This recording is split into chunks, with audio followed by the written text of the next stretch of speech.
Here. So I saw a comment earlier saying, I really love to get the information from this channel, but I don't understand a lot of what it is that you are talking about. And I've been getting this quite a bit lately. Like they understand a lot of what it is that I'm saying, but they don't really understand or grasp a lot of the concepts that I've been trying to share, and it really kind of goes over their head. And so I got to thinking about the economy and what it is that we are looking for out of this economy, what it is that we can do to try and understand the most of it so that we can get the most out of it for ourselves. Because that's really what it comes down to. Each and every single one of us has to own the economy for ourselves. And it's not something that we can blame on somebody else, because if you go and you put the expectation on somebody else, then most likely you're going to find it very disappointing because they will never meet your expectations. So it really relies on you and your understanding of the economy and how it is that you conduct yourself within it. Now, I think about some of the things that I have experienced in my life that has had a profound impact on things like how much my bills are, how much my income is, the network that I have built, the things that I have going on in my life. There has been a dramatic change in how that has occurred and what it is that I had really internalized for my understanding of what it was that was taking place within the economy itself. Now, this experience has pretty much been documented here on YouTube as I have gone through it over the course of like 7 years now. Like I started this channel in November of 2017. Wow, isn't that incredible? I mean, we're going on many years now. I mean, it's incredible to think. I didn't even realize how long it's really been going on. Anyway, when I think about some of the experiences that I've had from all this, I think about some of the things that had occurred that had the most impact.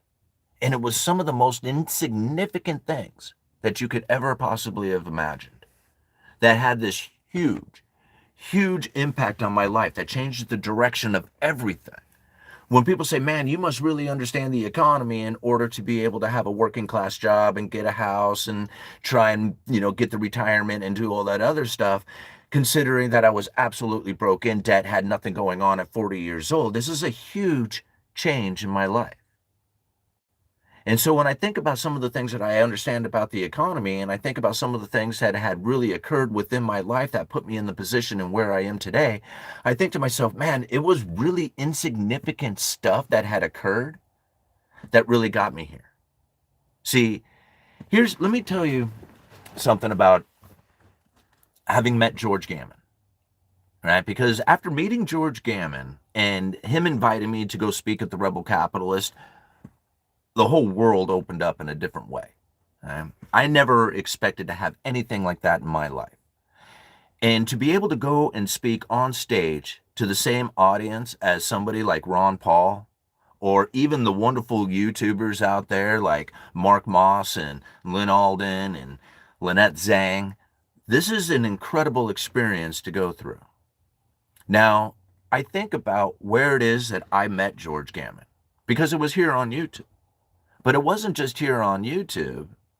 It was because of a single comment. See, here's what's funny. I have been putting YouTube videos together, doing, what I was doing here, trying to break down lumber industry stuff and just kind of having a lot of fun building up this, somewhat of a hobby, I guess. I don't know what else to call it. And it was up around 5,000 subscribers. And so I was having a lot of fun doing it. Like, it felt great. I didn't have any expectations of what it is that I was doing. I was just going for it. And so when somebody made a single comment about, hey, you ought to check out George Gammon, right? And I looked at that comment and I thought, cool. Went, checked out George Gammon, was like, wow, this is pretty cool. This is really interesting. I should give him a shout out. Didn't think anything about it. Didn't think anything about it at the time. But that moment right there completely changed the course of my life. I mean, I know I wouldn't be here today doing this if it wasn't for that comment. Some dude somewhere out there made a comment on a YouTube channel at some point in his life just because he thought it would be an interesting, take to get me to watch Gammon. And a single comment absolutely changed everything about my life. See, now, here's what's funny about all the things that I've gotten in my life. It's somewhat similar. They've all come in the weirdest ways that not the way that I was ever anticipating. Like, nothing that I was doing on purpose to get somewhere was actually getting there. The things that I was doing just because I was having fun, just because I was enjoying it, was really taking me to a place that was in my imagination. And I think that was the key to it all, is that I had it in my head, this imagination of actually being there, being on stage, speaking, having a successful YouTube channel. I didn't think about how I was going to get there. I just thought about what it was like to be there. And everything else lined up for me. I didn't have to do it. Like, can you think about all the millions of tiny little things that the universe would have to do in order to line up to make that happen on purpose? If you were trying to control all those millions of little things, when all you really had to do was just think about it, imagine it, feel as if it was already occurring, and then everything starts lining up to make it happen. And little tiny changes to the entire outcome of your life come down to something as simple as a comment. And this happens all the time to people. They don't recognize it, they don't see it. See, this is the thing. The economy is the mechanical form of consciousness. And if you think about it in this fashion, it really starts to make a lot of sense. And if you think about how it is that we're all essentially connected on this consciousness, that is this energy that we all feel and experience at the same time, things will start to line up for the imagination of the energy that you are carrying in life. If you don't feel it, you ain't getting it, or you are going to get what you feel. Right? And since most people feel deprived, depressed, denied, all this stuff, then that's exactly the experience that they get from it. And that's the unfortunate consequence of most people's understanding.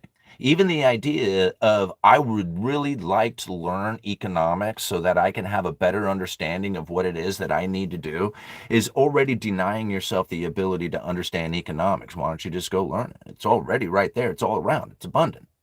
You don't need to learn it. You just need to go and figure out whatever question it is that you have. Why? Just ask the question why and go search the answer. The answer is everywhere. That's not the problem. The problem is that most people have an expectation of what they want from not only the videos that they watch, but then the information that they get from it. I need this information to carry me into the next level, whatever that next level is. When not realizing the next level is already there, they just need to go to it. But they put up the block that says, I need this first. So here's the problem that most people experience with it within the economy itself, is that they simply just don't believe that they can do it. They don't have a deep down rooted idea that there is actual success within them in their efforts and what it is that they are doing out there. That's the problem that most people experience. They say, no, man, my paycheck isn't enough. My job doesn't pay enough. The government holds me down. They tax too much. They, burden all this stuff. And then they experience that. And then they point to it and then they show it off. And they say, this is what's going on. And that's everything that's in their head and their imagination. So that's their outcome. And this is what's funny about it, is that everything is an illusion. You just have to really just imagine what it is that you want in your life and then go for it, because nothing is fixed. There's no parallel that's fixed. You can skip from one to the other and have whatever outcome you want, because they all exist at the same time if you know how to do that. And it really comes down to your head, everything that you're seeing, everything that you think. And I know this sounds crystal gripping and hippie and stuff like that, but people ask me all the time, man, how did you do it? And this is how I did it. And I know it's the way, because I actually had to reverse engineer this. I was like, what the hell happened to me? I didn't know. I'm looking at the position that I'm standing and I'm like, what in the world? How did this occur? I didn't, it literally felt like something grabbed me and shoved me forward. And I look back on that and I think to myself, man, what was the biggest thing that was going on in my life that had this major change to everything that I was experiencing, and I know it was what I was thinking. The thoughts that I had going on in my head. Once that changed, everything else changed. See, understanding the economy isn't a matter of figuring out how the Federal Reserve operates their Fed funds rate or anything like that. That's not it. The economy is you in the interaction with everything else that's going on out there. Every little bit changes everything about the outcome. There is a new parallel built every single time there is a change that happens within you in every decision you make. Think about it. When you go, like, I think about how the interaction that I had with somebody one time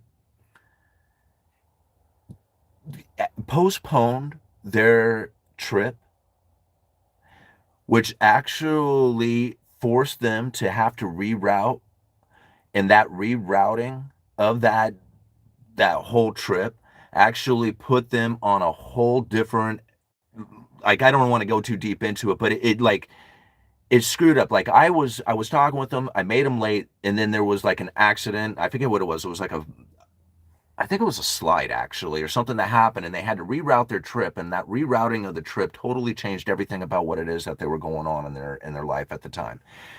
And I thought to myself, man, if I hadn't talked to him, if I hadn't sat there and just kept the conversation going for just a little bit longer, they would have made it through that, because they literally, it was like it happened like right in front of them. It was just like, if they had left just 5 minutes earlier, they would have been through it, and they would have gone on with their life the way that they had, were planning for. And so I think about small stuff like that, just lengthy conversations that held people back. That had a whole economic change, right? See, people, like, unless you are absolutely sitting in an empty space, not talking to anybody out there, you're creating an economic event every single time. And that's what's crazy about it, is that I know this is all like, how far are we into this babble? Okay, 12 minutes into this. When you start looking at it in this fashion, that every single time you go and you interact, you are creating an economic event that changes everything about how the world is experienced. And you have to remember, it's just your experience. It's not up to you to determine what somebody else's experience is. This is yours and your reflection of everything that you are getting from it. So literally everything that you are viewing is a reflection of your inner thoughts and ideas and everything that you are getting from it. And if you take that inner thought and belief and imagine the most amazing things in your world, it's crazy how the universe will line up for you to do it. They will give you a comment on a random video that says, hey man, you ought to check out this guy's channel. Not even talk to him, just go and check out his videos. And then that one simple comment completely changes everything about your experience in life. This is how it works. But it would never have happened if I didn't believe it or think it in ahead of time. Like, if I didn't have the idea and the imagination of having a YouTube channel where I can come out and have a conversation and talk about economics and share the ideas from a working class, if I didn't have that already, then it wouldn't have lined up for it to occur. If I didn't have the idea that I would love to speak on stage and share my thoughts and ideas, then it never would have had occurred. Like, if I didn't have the idea first. And by having the idea first, and somebody comes up and says, hey man, you want to go speak on stage? And I'm like, whoa, there's the opportunity. Like, I wonder how many people get an opportunity to go do something like that. And I'm going to pass that up? Hell no, I've been thinking about it my entire life. Not my entire life, a good chunk of my life. Why would I pass that up? This is opportunity presenting itself. Just like many things happen in the world. So when I think about how it is that you can use this information to better yourself, what you do is you ask the question, what is? And then you go and you seek out the answer. Because what it is you are creating an energy within you that says, man, I understand the economy. And every time I go and I search out what is, and I ask another question, I'm learning a little bit more about this, and I'm getting a better understanding, and I'm just naturally going to start progressing through this in a much better way, intuitively having the right answer for what it is that I need to do based on my own belief system. See, that's really what it comes down to. All these videos are great, great resources to go and seek out the information. I try to leave links to all the videos where I am trying to share where it is that I find, economic forces playing through, how it is that, people can then see underlying the underlying, not only the underlying economic forces, but then like the credible threat that's underlying the Fed's actions within the mainstream media. Like this stuff is complicated as hell. And when somebody says, "Man, I wish there was like, an easy way to understand this," there isn't. There, like the only way to understand it is literally to start internalizing it for yourself. If there's something that is said that you don't understand, like it's just like I still don't understand what the Fed funds rate means, then you need to go research that. Understand what the Fed funds is, understand what the effective funds rate is, understand what SOFR is, understand what, US treasuries are, understand why yields rise and prices fall and vice versa, and how it is that all these things start to work. But it really takes one brick at a time if you really want to understand the economy, because there's no single video that will ever explain all that stuff to you. It just can't happen. There's like no way. And then you have to really ask yourself, what is it that I really want from this? Do you really want to understand it? Like, if you really want to understand it, then you wouldn't be asking the question, I wish I could understand it. You'd just be going searching it out. That's what really wanting to understand it means. It means you're looking for the answers and you're going for it, and you're not looking for a YouTube video for the answer. You're looking for answers to the questions that you have. That's a huge difference. Most people have an expectation. They sit down, they want to watch a 10-minute video, and then walk away from that 10-minute video with all the knowledge they ever needed about the economy. And I think to myself, well, TikTok will guide you right into the abyss. You know, that it doesn't work that way. So something as simple as being in the right place at the right time to be able to get the right, connection, to get that right business deal that makes you very successful. I don't think you really necessarily have to know a damn thing about the economy to get that. Like literally, you don't have to know anything about the economy in order to be successful in that position, right? But if you don't believe that you can do it, you certainly won't get it, right? So it's not a matter of understanding the economy to be successful. It's a matter of understanding that I am successful deep down inside with the imagination that this is what I really want in my life. And don't skip around. Be very, very thorough and focus on your imagination of what it is you want. If you bounce from here to there, then you can imagine a chaotic life. And no, that's probably what most people end up seeing. They end up looking at like their social medias or something else out there, and then they imagine this life that they see from somebody else out there going off and having this really great experience in this party time. And they think, oh man, I wish I could do that all the time too. And those people are not living that life all the time. They share that once, and then people see it and they think, oh man, this is the way they do it. This is the way that it is. And they have this great experience and I have this horrible experience, and and that's not the way it is. It's a false, it's superficial, it's not real. And most of the time, people will hide whatever horridness that they really got going on in their life so that they can show off how awesome they really are. And then people look at that and say, oh man, I wish I had that. Yeah, this is how a lot of people end up living. And so once you kind of let go of everything that is out there as far as your expectations of what it is that other people are doing, what they should be doing, or what you should be doing in relation to how it is that they're doing, like you let go of all that stuff and you just think deep down inside, man, what is it that I really want in my life? I mean, do you just want to be in a position in which that you can take a month off so that you can go camping in Montana and fish all the different lakes and do whatever, and that is your dream to do that, and that's the imagination that you carry? If you think about that and you start moving in those directions, you are going to find yourself doing that. Okay? Especially if you truly believe it and you're into it and you don't think about anything else. You don't think about the blocks that are keeping you from doing it. You don't think about all the reasons why it can't happen, because if you think about those things and that's in your imagination, that's exactly the experience you will get. The majority of the people do this. And in the mainstream media doesn't help. They just like they exploit that. They love it. It is, you guys are stuck. You'll never make it.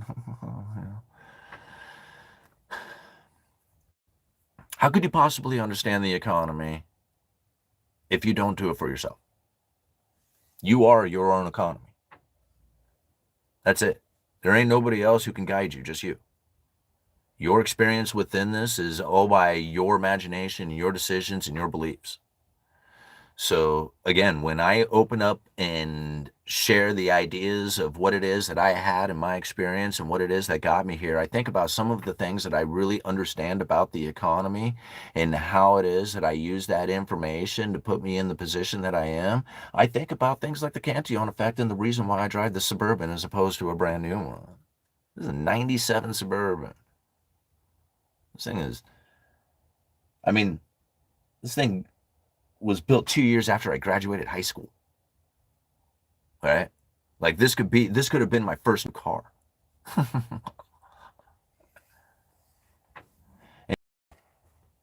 Being able to share a lot of what it is that has happened with the YouTube channel and with the audience has really given me a much better understanding of what it is that I have done in my life that was really damaging.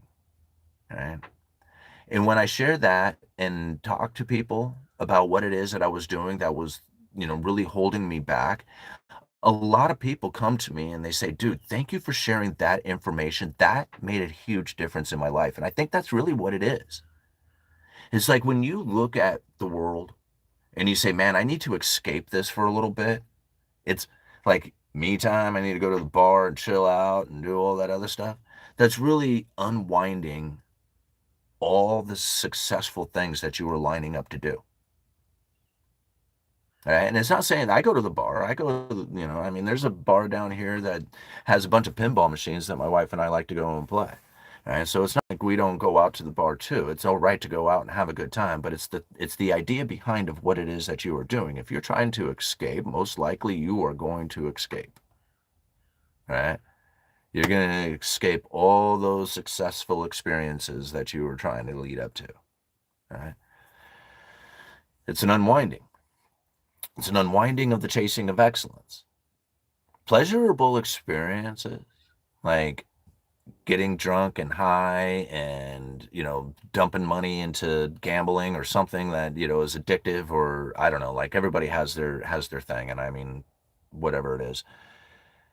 When you are chasing a pleasurable experience like that, it's always going to end up resulting in some sort of painful experience as a result. But when you chase excellence, it's almost the natural consequence of being like rewarded with abundance and effort and success, or it doesn't even necessarily have to be like monetary. Like I think about some of the things that I have gotten in my life that I didn't really have to pay for, but I got to experience, and that's cool as well. Like most people say, well, in order to experience that, you have to have the money, but that's not necessarily true.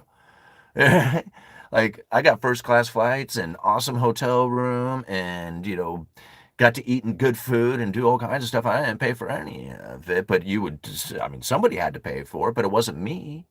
Right? I was invited to go and experience these things, and I didn't have to pay for that stuff. And so when most people are looking at, well, if you want to have a first class flight and a nice hotel room and good food and all that other stuff, you're going to have to pay for it, and you're going to have to come up with the money first. Blockage. That's total blockage. And that's the way the majority of the people see it. When you look at it, and it was just like, I don't have to think about what it is that I'm needing to do in order to acquire those things. All I have to do is just imagine myself doing it. Feel what it's like to be on that. You know, when opportunity knocks, you have to say, okay. Like if it's, and here's the thing, when most people imagine it, here's another, like this is the major block. All right. And you can tell your nervous system will like totally just like, just go into shock when it happens. Right? So you will imagine this the most amazing thing in your life. You'll have like this like wow kind of thing going on, right? And then all of a sudden, like out of nowhere, boom, here. We'll give you a sample of that. Do you want it? And you go, no, wait, I got all this other things. I can't give up on that. Right? And you hesitate.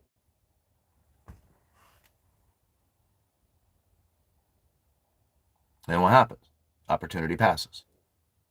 See, the moment that it comes up and you get fear and you feel the fear and your nervous system is wrecked and you're like, holy crap, I have no idea what's going on. You lean into that and you say, okay, let's go check that out. You don't back up and say, okay, wait a minute, let me think about this for just a minute. Right? I mean, I guess you could, and you can say, okay, if the opportunity is still there, I can still think about it. But if the opportunity is leaving, somebody says, hey, man, do you want to fly down to Houston and get up on stage and go do that? Yes or no? You say, yeah, I do. Right? Holy crap. Now what do I do? Because I'm scared as hell every single minute, all the way down there. 30 days before I went down to go speak at the Rebel Capitalist in front of 800 people, all these millionaires, all these, what was it, $800 to get into the damn thing. It was just incredible of an experience. 30 days before I go down there, I have no idea what I'm going to say. Right? I kind of have an idea, but I have no idea what I'm going to talk about. So for 30 days, every day for 30 days, I kind of practice for an hour of speaking.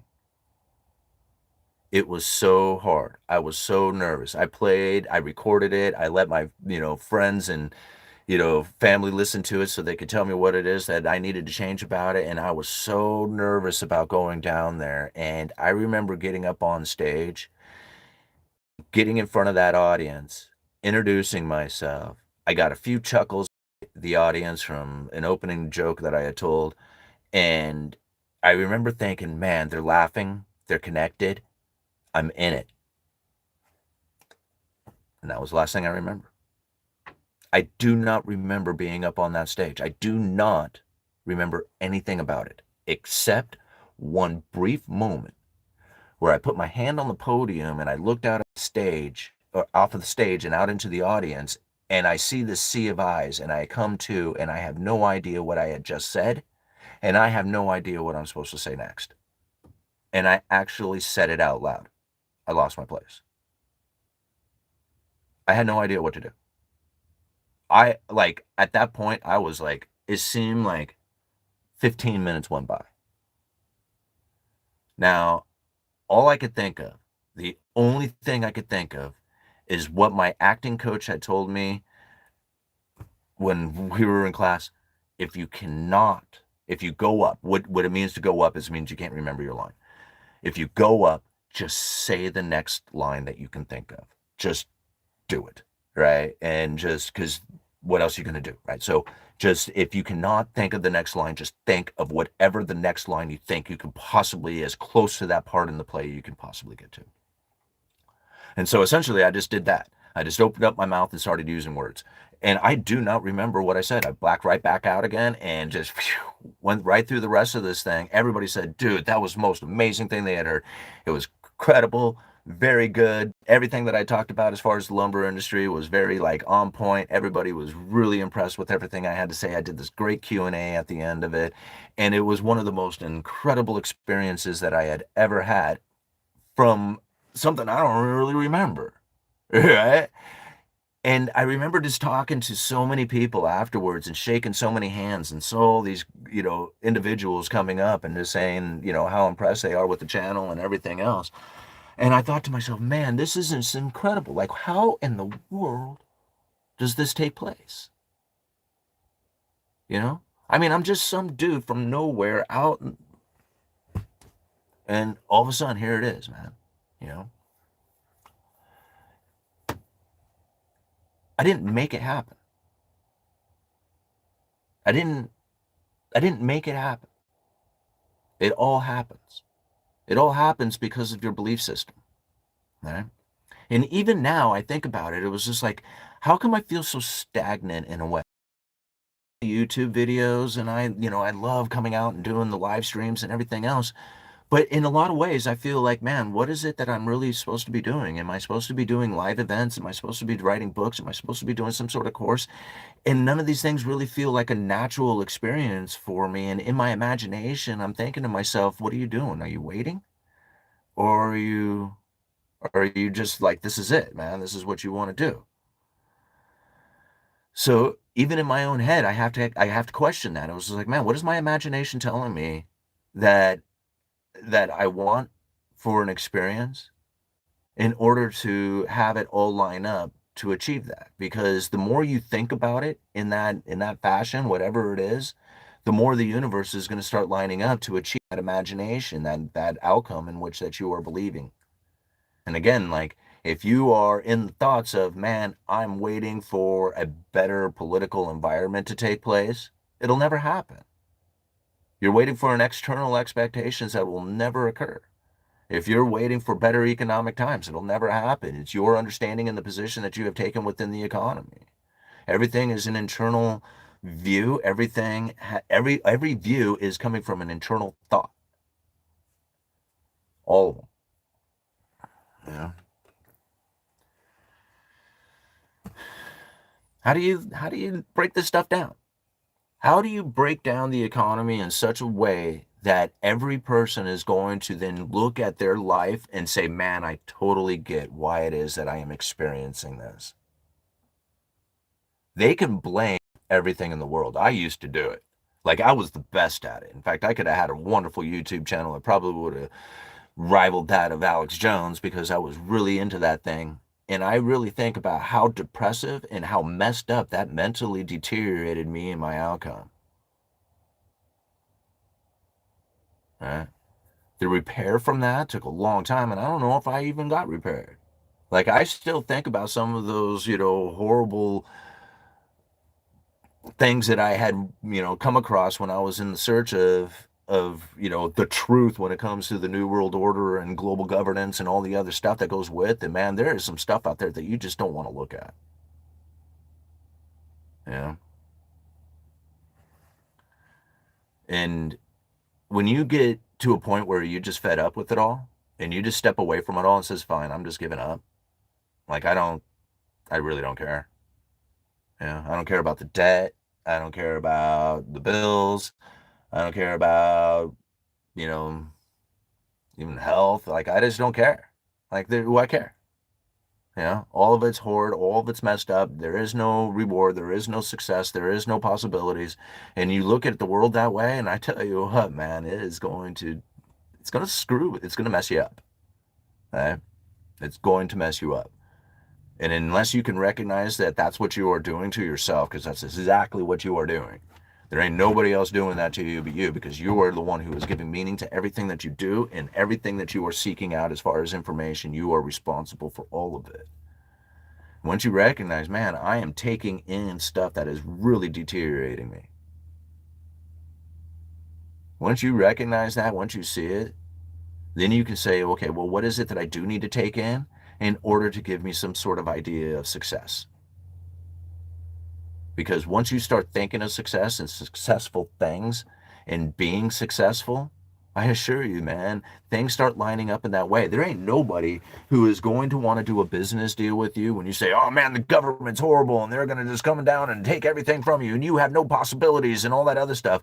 Is there somebody who's going to be like, do you really want to talk business or do you want to talk New World Order takeover? Because I want to talk business, I want to talk real estate, I want to talk about opportunities, and I want to talk about those things. And if you're going to talk about the negative aspects of this economy and how it's going to deteriorate all of us, I'm going to move on to somebody else who has a positive attitude about it, because then we can be successful with our positive attitudes. Right? Like I haven't met a single person yet who has been successful in my life who has a very negative attitude in everything. Like there is some people who sell the idea of the New World Order takeover, but I assure you, every one of those people are using debt to advance their business opportunities and everything else they're doing. They're totally loving this debt-based currency. And you think about it, almost every single person I know who is rich in real estate. They did it with real estate. Now, how do you do that other than borrowing money to buy property and then having somebody else pay that? That is a system that is like lined up directly for the richest people in the entire world to use. And those who are saying, man, you should work hard and dedicate yourself to your business, right? While at the same time saying, hey, pay me a rent. Like that's a pretty cool system to be in, right? especially if you know how to take advantage and position yourself in it. Because that's exactly what is happening with almost every single wealthy individual out there is they have a wonderful attitude about what it is that they are doing with their business, and their business is being conducted in this economy. And as much as they will complain and rifle through the conspiracy theories of what it is that's going on out there to get some attention in order to sell you their ideas on how it is that they are wealthy and made themselves rich, ultimately they're making it in this economy. They don't want nothing to change. Why would they? As much as they say that they would, let's go on a gold standard, Bitcoin's awesome, all this other stuff, what is it they're doing? They're killing it in this economy, right here, right now, with this system. Right? Who's suffering the most? The people at the end of the line who are trying to figure out what it is that a day job is going to do to make it, because it can't. It just simply can't. And as much as people wish and hope and dream and pray that there is going to be something in the future that says, hey, we can figure out a way that going to work on a regular day job is going to be able to provide you with the house and the wife and the kids and the car and the retirement and all the other stuff, it's like it's not something that the people who have the ability to create an environment of such ways, of such magnitude, they are not in a belief system that would allow the creation of that to occur. Right? That's not the way it works. As much as, like, a lot of people would like to say, hey man, if the rich only did, if the government only did, right? Anytime you ever hear that stuff, what you are hearing is an expectation of somebody else out there to do something that is going to benefit you when really it's not up to them. Okay? Your imagination says that somebody else can come and fix this. And so you sit there and wait for that imagination to come true. And if you sit there and have this imagination that there's somebody out there will always be somebody out there, but there will never be anybody there. They will always be out there somewhere. If you look at this and say, no, man, this is successful now, right now, I can go out there because money flies everywhere and I can go and acquire it. I can go get it somehow, somewhere, some way. And it's not a matter of looking at all the ways that it doesn't happen. It's all the ways that it does happen. Because all the ways that it doesn't happen are plenty. We can always sit around and look at the ways that it doesn't happen. But going out there and looking for the ways that it does happen puts you in the energy and the ability and the opportunity, whatever you want to call it, in order for it to line up and be there. Yeah. What is it that you need to know? That you need to have the right attitude about it? That underlying economic forces that play out are ever ingrained into the human nature? Like, you can see it within yourself. Think about it. If you got a new job that started paying you $1,000 a month more than you were making, would you not go out and get a new car? I mean, if you were 25 years old and all of a sudden you're driving this old Suburban and all of a sudden you're making $1,000 a month more. Boom. Here you go. Would you not cash in that vehicle, go get a new car, and say, man, it's cool to drive a newer vehicle or something like that? Now, I wouldn't now, but when I was 25, damn right I would have, because that's what most 25-year-olds people would do, because that's the mindset of it. They want something new and fun and awesome. And they're not thinking about what it is that's going on in their future that's going to be limited and difficult and hard if they do not start putting that money away. It's not in the mindset. I mean, this is going back hundreds of years. I mean, Cantillon was talking about it. The people will only work as hard as they need to maintain their life, but they very rarely work beyond that. There are a few industrious people who will earn more money and then not increase their expenditures, take that extra money, the money beyond the money you're already making, and take that extra money and put it towards something that is going to have a secure rate of return. Those people eventually become property owners.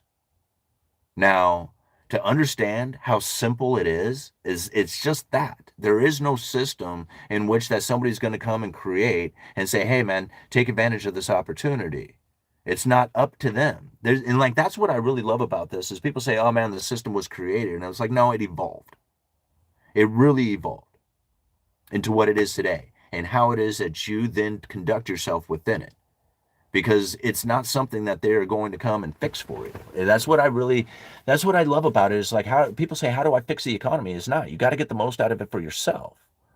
Right? You can't fix the economy. You can't tell somebody else over there to go be industrious.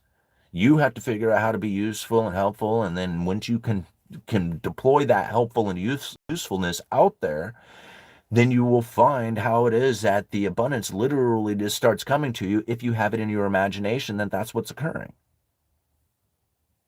If you have it in your imagination that it's not going to occur and that it's going to be difficult and that it's always fleeting and hard, then that's the experience you get from it. I mean, I don't know how many times to say it because that's exactly what I was facing.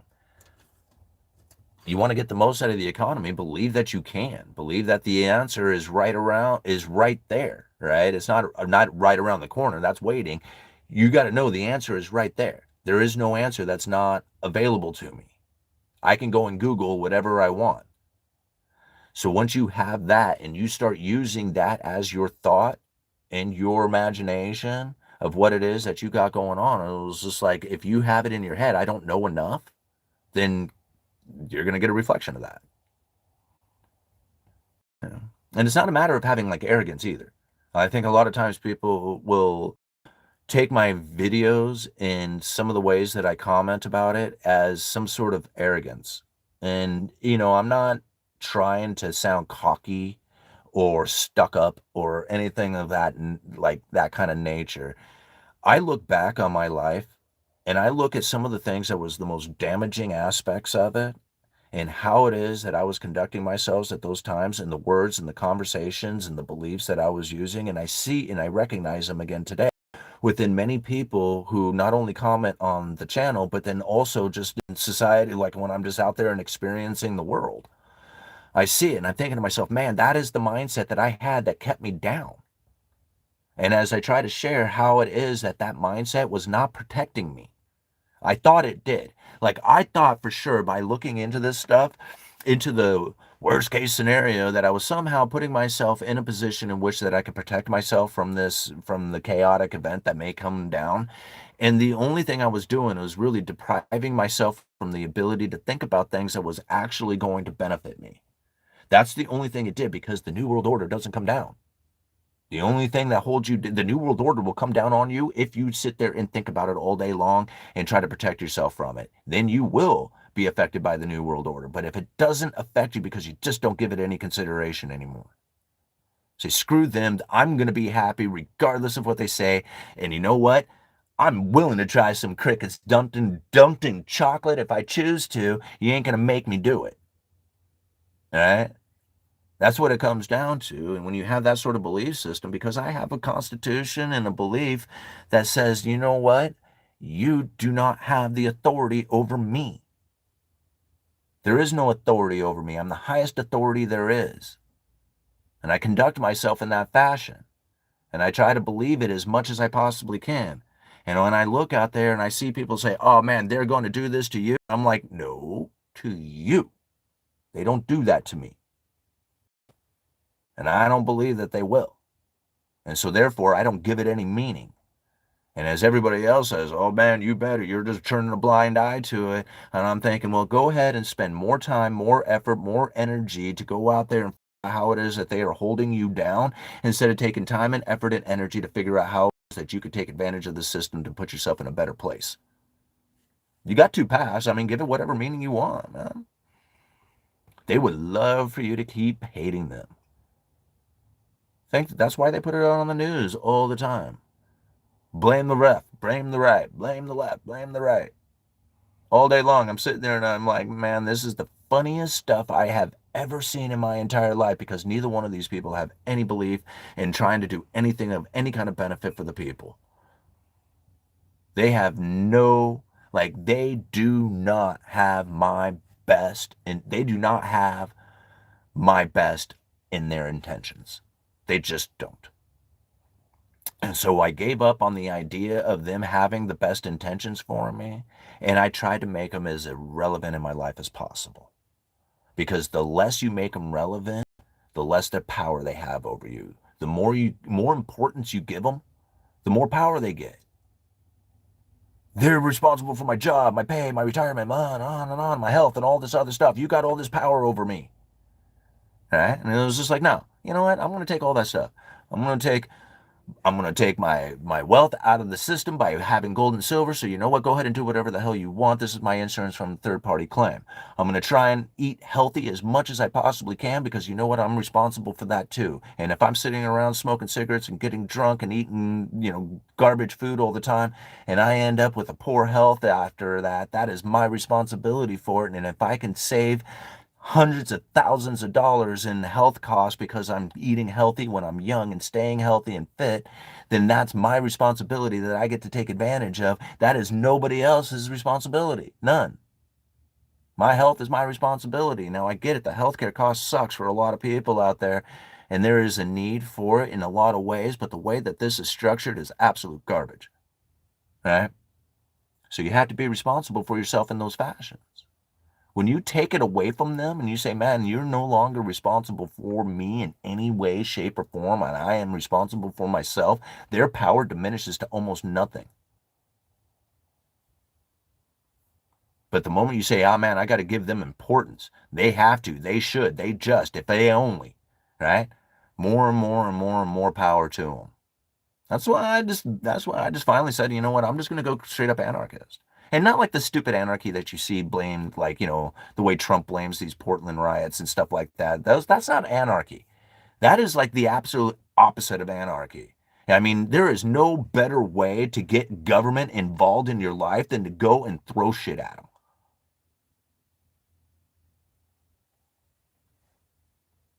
That is not making them irrelevant. That is making them very relevant in your life. And as much as they think that they're pushing against them, that's not the way it's done. Uh, the way it's done is you literally conduct yourself in a way that says, you know what, you're no longer involved. And now, how people do that is literally by taking in the understanding of the Constitution and what it meant to have it. Nobody knows. Nobody understands that what it is to have freedom and sovereign right. Nobody gets it. And if you don't have the majority of the people thinking that way, then it doesn't exist at all for anybody, except for those who do have it. It's just not, it's not a world in which people can say, hey man, if they only. It's your world to do. You have to take it. You have to take advantage of everything that you see inside of your world and understand that there is nothing that anybody is ever going to do to come and make it better for you. And when you think about it in that fashion, you can relieve them of that duty and you can take it for yourself. Man, what is a mortgage-backed security? What is a credit default swap? What is federal funds rate? What is, what is? Just keep asking the questions and keep searching the answers. Yeah. Having conversations like this, as far as like, well, this particular one is not so much, but when it comes to breaking down economic conditions that we are now facing, every person is going to have to look at that and give it meaning for themselves. Are you running a business? Are you just starting out at 18 years old trying to figure out how it is that you're going to break out there and move out on your own and live your own life?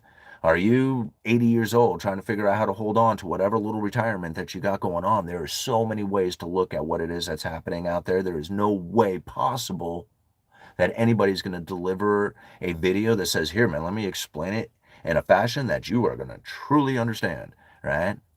The only way that really happens is by you internalizing that information and then understanding it for yourself. There might be somebody who can deliver you, like, hey, man, look at this bit, right? Because that's all it's really going to be is just a little bit. And if you take that bit and you can combine it with all the little other bits that you got, you will form a view. But if you take it on and says, oh man, I'm going to listen to this person and their view and they got it, and I'm going to have my expectations based around what it is that they are saying, then you have put it out there and you no longer have it inside. And therefore, it'll be a very difficult process to go through because you won't understand the things that you are seeing for yourself. Like I look at some of the conversations that I have with people, and I think about some of the conversations that I have with vendors, and I think about some of the conversations that I have with the people here on this YouTube channel, and I think about some of all those things all together, and I start to form a view of what it is that I see going on within the economy. And because I have so many different views of the lumber industry, it's amazing how inaccurate the majority of the views are. Even the people within the industry itself. That's what's crazy. It's because nobody's taken on a complete view as much as they possibly can. Like, how many people will do what I do? Very few. You know why? It's because they don't have a YouTube channel to try and gather information to put a video together with. They don't really care. They would much rather drink beer and watch football. So even being in the industry itself, they can deliver information to me that's just a little bit. And if I get those little bits from all these different people, and I can form this view. And then when I see that view and I go and I look at this mainstream media article talking about the view of what it is that I am looking at, and they totally get it wrong. Like, don't even come close to being accurate on it. It's just so far from reality. I can't even imagine it have the wasted amount of effort to even complete the damn article was ridiculous. But yet, there it is, all over the place for people to internalize. And they all get it wrong. And so knowing this stuff for yourself is very, very, very difficult if you are trying to get the information from somebody else. If you are not asking the question, what is, then you are relying on information just being thrown at you. And you're hoping to gather enough of it that you can feed off of it. It's difficult going out. You know how hard it is to go through 100 different Fed speeches, right? To pinpoint down 20 of them, if that, to keep the information as simple as possible, considering how complicated it is. I mean, it was a lot to go through all those documents, and it is still today. And in fact, I've kind of laid, like, even the membership channel, I really thank you guys for being members to the channel at $1 a month, because it's really just about the cheapest membership you could ever possibly get. And it's awesome that you support the Uneducated Economist in such ways. But really, what I should be doing is doing membership only videos from now on and doing nothing but teaching of monetary policy and the credible threat theory. Because I know that that would be the most helpful, useful thing that I could ever possibly do. And in my imagination, what I should be doing, right? Being helpful and useful. And I imagine like teaching classes or courses or something, but I don't see how that happens in a way that doesn't disrupt. I don't know how to say. How do I do it and be lazy? Is that the simplest way of saying it? Like, I really enjoy the time I get to experience with my family whenever I want. And how do I go and do a course someplace, somewhere online or anywhere else, and still have the freedom that I have? Because I don't need the money. And I don't think about it like that. I like having the money. And I like to make a lot of money. And I like to make a lot more money. But that's not necessarily in my head about what it is that I'm doing with my life. Because really what I want to be is helpful and useful. And if I'm helpful and useful in any way, shape, or form, I feel like I'm actually worthy. And I know that's probably somewhere buried deep down as far as even a childhood trauma impact that might be from, lack of worthiness or whatever. But if I'm doing this and people are coming back and saying, dude, thank you, I'm going to continue doing it. I don't care if it's a childhood trauma thing. Right? Because I like being helpful and useful out there. And if I can share these thoughts and ideas and concepts in a way that then has people saying thank you for it, then I'm going to continue doing that. Like, that's it, man. That's my life. That's what I want. So, you know, what is it that you do? Understand this economy for yourself. understand what it is that you need to do in order to acquire the information that's going to give you the best position possible. You have to think, what is it that I want? Do I want to be a landlord? Do I want to be a stockbroker? Do I want to be a day trader? Do I want to be a business owner? Do I want to be somebody who just travels around and really doesn't do anything at all except for surf? Because I'm 22 years old and I have $10,000 and I have a year off and I'm just going to blast it away and just enjoy the hell out of it because I don't think I'm ever going to get an experience to be young like that again. Everybody has something different going on, right? All right, let's read a couple of comments and then an hour into this babble, you fun. I don't know. We got 127 people watching with 67 likes. I don't know. It wasn't too many likes on this one. All right. Do you think Brent Johnson's theory around stablecoins pushing dollar dominance globally will play out? I think the dollar dominance globally will play out regardless. And I mean, I think that's going to happen regardless. And I think stable coins is just a way of making it more efficient because there's really no difference in what is going to happen other than the process in which that the stable coins are going to go down. I mean, as far as the transactions will go down, but the process in, as far as the monetary policy will essentially be the same. The only difference that will really come is once the cash is out of the system, and that's going to be a profound difference, right? But as far as pushing the global dominance, it's already there, and I don't see anything changing about that. Like, people are like, well, what about the BRICS nations? And I've gone over it so many times. It's just like there's no nation out there that's going to duplicate what the United States has done in order to provide the world with the ability to do the transactions that they do.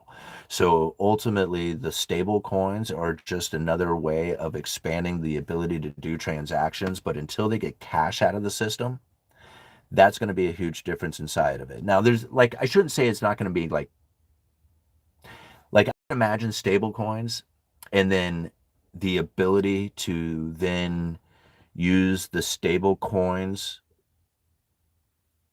as a way to confine the money to a particular location so that if the Federal Reserve was to expand their balance sheet by buying sovereign debt, like I don't know if Brent Johnson's gotten into that, but I think that that could be a real thing, and a way to for them to control that. But ultimately, I don't. That's like one part. The real part, I think they're going to try and get cash out of the system so that they can take interest rates into negative territory. And ultimately, you would have to have a stable coin to do that. So, that's the short answer for it. Is that going to continue the global dominance? Yeah, but I think that was going to happen anyway. Right. And so it's not like, to me, that wasn't like something as an if, it's a when, when it's going to happen. And this is just another way of making that happen when. All right. Found out my high school classmate lives in Portland area, pays 14K in property taxes. It's amazing how much it is here. It is there. Yeah, it is incredibly expensive. It's like the most expensive places in the entire country to live. I mean, it's like the biggest gap in like wages to cost of living. It's horrible here. Like this is the worst place in the entire world. Not, I shouldn't say that. In a lot of ways, I mean, it's a beautiful place. I shouldn't say that. In a lot of ways, it's really difficult, and that's one of the things that I keep trying to share with people on this channel. It's just like when they say, oh man, you're not living in, some fancy house or driving a fancy car. It's like, yeah, you know where I live? In one of the most expensive places in the country. I live in Astoria, Oregon. It's the 10th most expensive place to live. Cost for populations 10 to 50,000.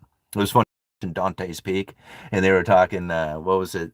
Second greatest place to live with populations under 20,000. I forget it, but anyway, that's it. I was watching that on Dante's.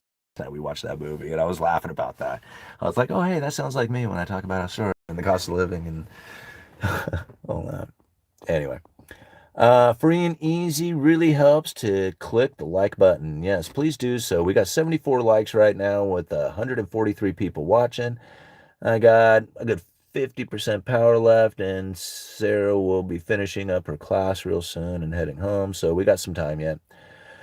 Angry capitalist, don't forget that it's okay to throw spaghetti at the wall, experiment with how you want to move forward, and if it doesn't feel right, don't be afraid to pivot. Well, here's the thing, like I don't like just imagine, just like you don't have to, like many people don't even know what they want. Like they can't even imagine what it is that they want in their life. And in that sense, yeah, do all kinds of stuff. Just do whatever, man. Just go out there and go for it. Try all kinds of things to figure out what it is that you really enjoy doing. Because some people just have no idea. And that's understandable. Like this world is full of opportunities, man. And you don't want to limit yourself to just one thing just by having, like, I'm forced to have this imagination and pick now, right? That's not the way, man. Like, maybe your imagination says, I want to try a lot of stuff, right? And by trying a lot of stuff, you can get the opportunities. Maybe that's what the imagination is. It was just like, hey, I want to try lots of opportunities, lots of different things in order to get the experience to finally understand what it is that I truly want to do with my life. If you're young, that's awesome. If you're old, you better hurry up. Yeah, better hurry up and figure that part out, right? Because you only have so much time. And you don't want to waste time. But that's not a waste of time when you are really experimenting with many different things to try and figure out what it is that you really want to do. Like, that's not bad. Like, some people, like, I mean, some people really enjoyed, I hear people talk about it, they really enjoy commercial fishing. And I'm thinking, whoa, what a dangerous, dirty, smelly, cold, miserable experience being out there. And they go, oh, I love it. Right? They love it. And I'm like, Maybe if maybe I don't know. But then again, I'm thinking to myself, man, I remember walking the top plate of like a 4-story uh, townhouse that we were building, and you think, man, when you're walking the top plate on an exterior wall 4 stories up, so that you can roll trusses out or something, that's pretty damn scary. But when you're doing it, you're not really thinking about how scary it is. You're thinking about being safe and you're thinking, okay, make sure every step is deliberate and, everything that you're doing is cautious and if you're on a good job site, where they make you tie off and so, really the chances of death are limited. But many times, doing work in construction, you have to put yourself in the most incredibly dangerous positions in order to, fasten the pieces in the right spots. And it's kinda crazy to think about it, like, when you're walking the first story plates, the top plates of a exterior wall on a first story, it's like, "Whoa, this is pretty high," but you could kinda jump from there, and you're thinking, "Well, even if I land, I could kinda roll, I'd be alright." But you get up to the second story and you know you're gonna die. Like, if you fall from this story, the impact is going to be very, very bad, right? And you're not gonna want to experience that at all. And there's no just walking away and saying, "Okay, I'll be back next week," or something of that nature. It's gonna be horrible. And I've seen a second story fall. It was terrible. But what's really weird about it is like that fear level that increased from the first story to the second story doesn't really increase anymore as you go up. Like the further you go up, like it increases a little bit, like, ooh, like, that first initial look over, it's like, wow, we're way up here. But the actual fear of falling doesn't necessarily increase that much more. You're still that much scared, of falling. And that's really like, how a lot of I think that's kind of relatable to a lot of people when it comes to even the economy and investing and taking advantage of particular situations is like they know that the opportunity to do something is up on that top plate, but the opportunity of falling from that is so high that it's too fearful for them to even get up there. Like they can't even go up and check it out. And that's where a lot of people end up limited. And then they put the expectations on somebody else. Say, hey, we need this together and it needs to be done and we need to get other people to do it, you know, when they could have done it themselves. Uh, uh, Built over 15 30-story buildings in San Francisco and Oakland. Uh, yeah, I've never been on that big, but I've been on like, you know, in Astoria, we don't have tall buildings like that just because they just don't have them. They only go up, I forget the tallest one. I forget how many stories it is. But for the most part, they don't really do tall buildings in Astoria. Like, going to Portland and then you'll start finding the taller ones, even, Longview. But even there, they don't really have that many tall buildings. All right. Tallest building I built was 57 floors in downtown San Francisco. Without multiple streams of income, it's becoming unenjoyable to exist. Oh, yeah, for sure. Marco Polo, that is really the case for most people to have to understand is that it's going to take more than just a day job. You have to have multiple streams of income, one way or the other. And if you're young, you can kind of figure that if you are going to be very, very disciplined and you hold back on your expenses as much as you can and you put money towards some sort of return, something that is going to be compounding interest, you can probably get away with not having to do all the massive, like, investing and doing all that other stuff. But if you screw that off in the early days, then it's going to take a lot, the more you go on. So unless you're really young and you can take advantage of compounding interest over time, then most likely you're going to have to figure out multiple streams of income, whether that's extra businesses, buying into dividend paying stocks, figuring out side hustles online, doing something out that figures multiple streams of income one way or the other, and everybody has to get unique in what it is that they can do. Again, it's part of the imagination. What is it that you can do, that you can provide to try and get that multiple streams of income coming in? And for a lot of times, people like, I can't think of anything. And it's like, that's not necessarily true, right? You can think of things that can do it. What you're having a hard time doing is thinking of things that you can do instantaneously. And that's where the problem lies, is that it's not going to necessarily be instantaneous. Sometimes it takes time, right? In fact, almost always it takes time. So building that thing up over time, brick by brick, right? That's where it really comes in, that you can build up these multiple streams of income to the point that it actually creates a enjoyable experience, right? Because without it, it won't be enjoyable. It'll be difficult.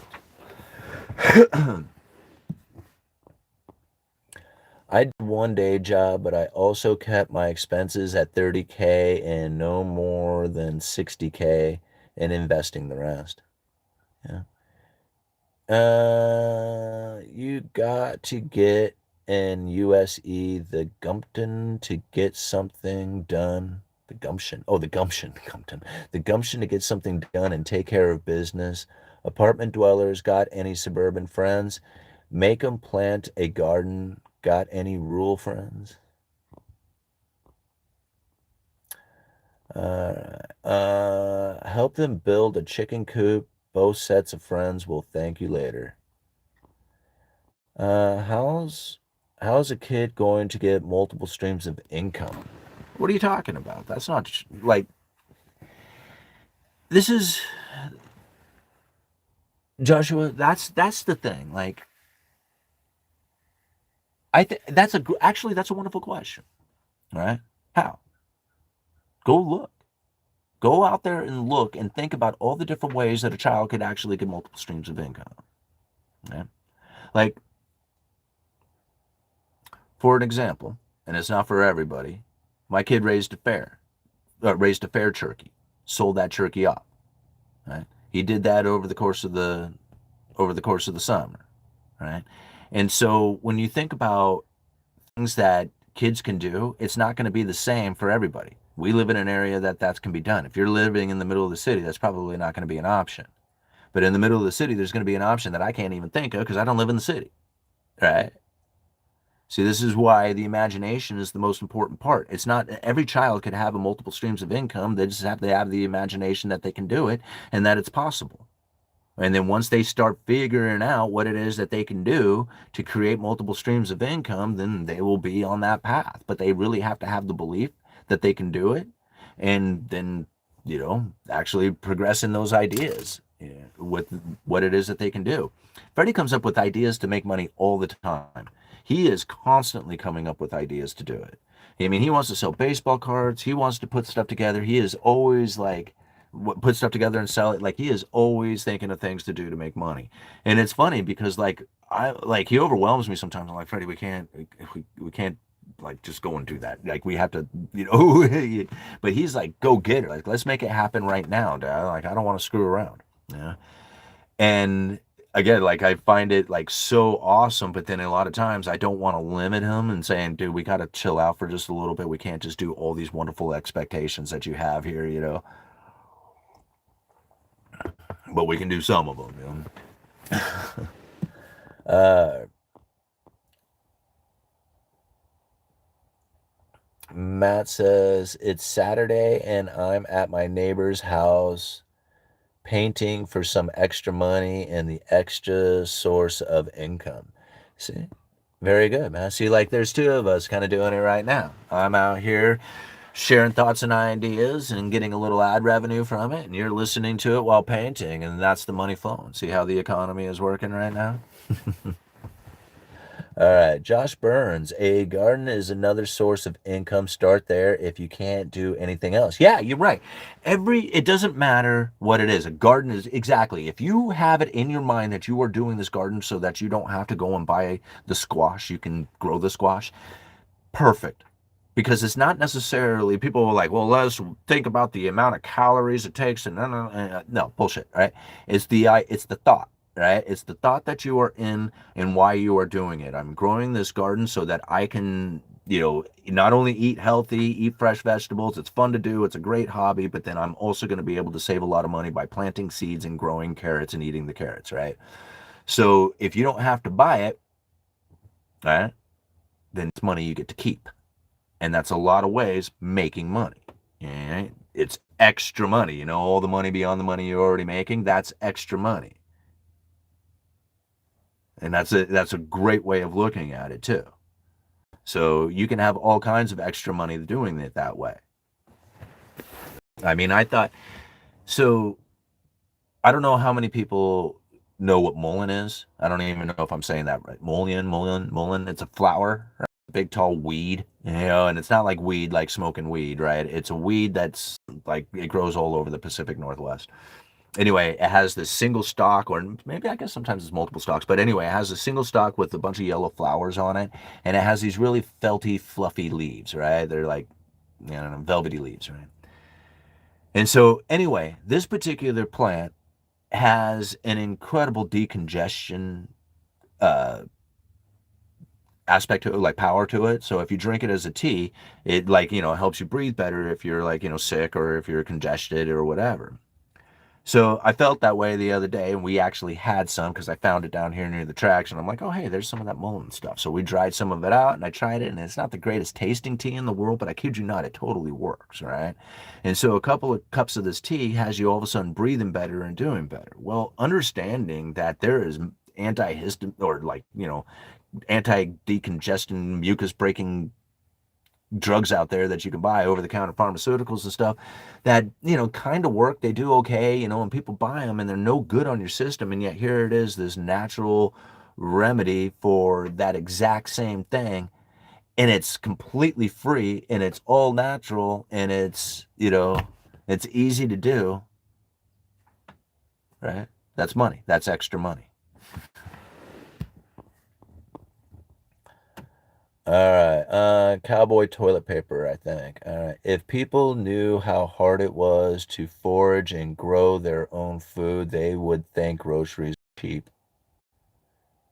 But I don't think it's really, I mean, if you were to do it 100% of the time, like that's where you get all your food, it would be very difficult unless you really, really, really understood it, right? I mean, there's people out there who could, like, I'm looking at apples hanging off of a tree right now, right? So, I know where I could go and get food to eat right now. Like I could forage for it right now. I know exactly where to go to get something to eat. And I'm not somebody who's going to want to do that every single day. Right? Because that's the only thing I would be doing is trying to figure out how to conserve as many calories as possible to get as many calories out there off of the ground, right? Or out of the rivers or creeks or wherever it is I'm going to go for it. And so that isn't necessarily something I want to do 100% of the time. But if I can have easy access, like I know a spot that I could go to where I can pick 5 pounds of chanterelles and then trade a pound of chanterelles or a couple pounds of chanterelles for a couple venison steaks or a salmon fillet or something out there that somebody has that they will be willing to trade for me. I know how to kind of forge around and make something like that happen, and I know how to go about it. And it's not something that I think about as far as like trying to do it to save money. But if I did, I would be able to do a lot of it and I could save a lot of money doing it that way. But I would be very limited on what it is that I get to eat. Like I wouldn't have the variety of foods that I eat now. And you would be spending a lot of time doing it. So you got calories and time. All right. How much do you want to spend just to eat? If you can spend an hour in a day and be able to acquire enough to eat for 2 days, why would you spend all day trying to eat for one day? Eh? A deep freezer can pay for itself when you find an abundance of food. Yeah, it absolutely can.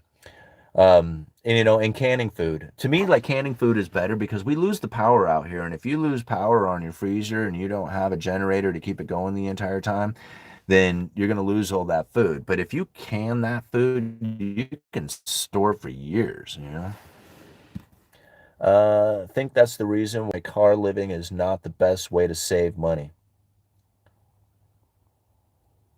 Oh, it's because of well, I mean, I guess that really depends on how it is that you are conducting yourself as far as living in a car. Because I really think, for people who are trying to figure out how to save the most amount of money and they are young and they are in a position to do it, living in your car or sleeping in your car, think about all the expenses that you can save. I mean, utility bills and rent and all this other stuff that goes into it. And now I know it feels and has this I don't know, this stigma about it that says, man, you're homeless, you're doing poorly or whatever. But if you have it in the back of your head, it was just like, no, I got $150,000 sitting in the bank waiting for my opportunity to buy the best real estate opportunity in the world, and sleeping in my car is giving me that opportunity to do it. I mean, I wouldn't care what anybody else thinks. I really wouldn't. If I can get away with it, I would. And that's, because this is survival of the fittest out here. And it's not a matter of trying to conduct myself in a way that meets the approval of other people. And if it's an apartment that they are expecting me to pay for and I can live in this car and still,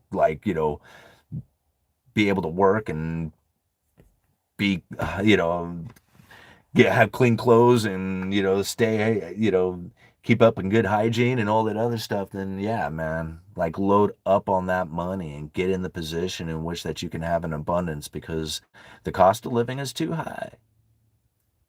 It's just too high, and it's too hard to try and maintain it.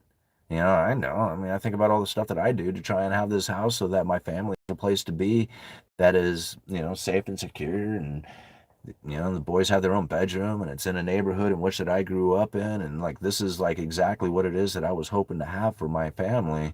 And it's not easy. It takes a lot to do it. And if I have to drive a 97 Suburban in order to make that happen, cool. I'm cool with it. But everybody has to decide what it is that they need in their life. And to me, like, I don't know, like to make that to get as much income as possible and to cut back on expenses as much as possible. That, and if you can do that in a way that is when you are young, you're probably going to have a better outcome than people who are waiting to the end. My brother lived in his car for several months to save money. Found he ate out way more. Hygiene was challenging, even with the gym membership. Safe locations to park were challenging. Yeah, and that's where it comes down to, like the eating out part. Like if you were to go and hit the restaurants regularly, then yeah, you're most likely going to have a very difficult time. But you have to think like there's nothing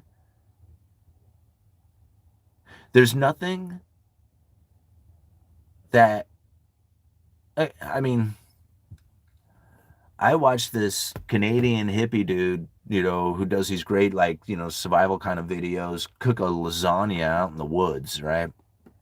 There's nothing that you can cook inside that you can't cook outside. And now, granted, weather conditions might make it incredibly difficult at times, but if you figure it out, there's really nothing that you can't cook inside that you can't cook outside. And if you are near a grocery store, then you don't need You don't need anything other than maybe like, some a few ingredients, some dry ingredients, for seasonings or something like that. You might have some of that going on, but for the most part, you can just buy at a grocery store whatever you need to cook. Right? Like, just go to the grocery store and then go to wherever it is you need to go and cook it and cook it. Right? And I'm not saying that's easy or convenient, not by any means, but it's not like it's going to be that much more expensive than buying a whole bunch of it at once and taking to your house and storing it in the fridge. Like you just letting Safeway store it or the grocery store it, and then you just buy it whenever you need it. And I'm not trying to defend it, by any means, because I understand, like, I know a few people who did live in their car and they just talked about how horrible it was, right? And I'm thinking, well, how much money did you save? And they're like, I don't know. They didn't grumble about it because they probably weren't that, disciplined with the saving of the money, so they didn't save that much money or gambled it away or drank or whatever, you know. But anyway,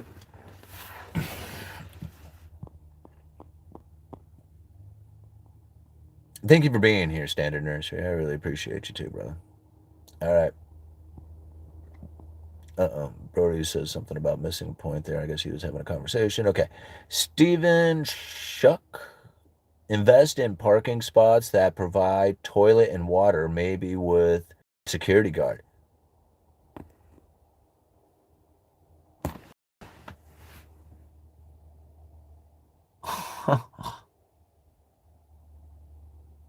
Wow. That's something to think about, man. Because there's more people, more and more people. Like, think about it. If you had a parking lot that had like a public type size toilet at it, and you just had to tell everybody, man, you can't stay here. Like, you can stay here overnight, but you got to leave at a certain time so the lot's empty every day. So you could like make sure that there's no permanent encampments taking place. Like the place has to be cleared out by 10 o'clock in the morning, and that way you can like sweep all the garbage and get all the crap out because it's going to be horrible there.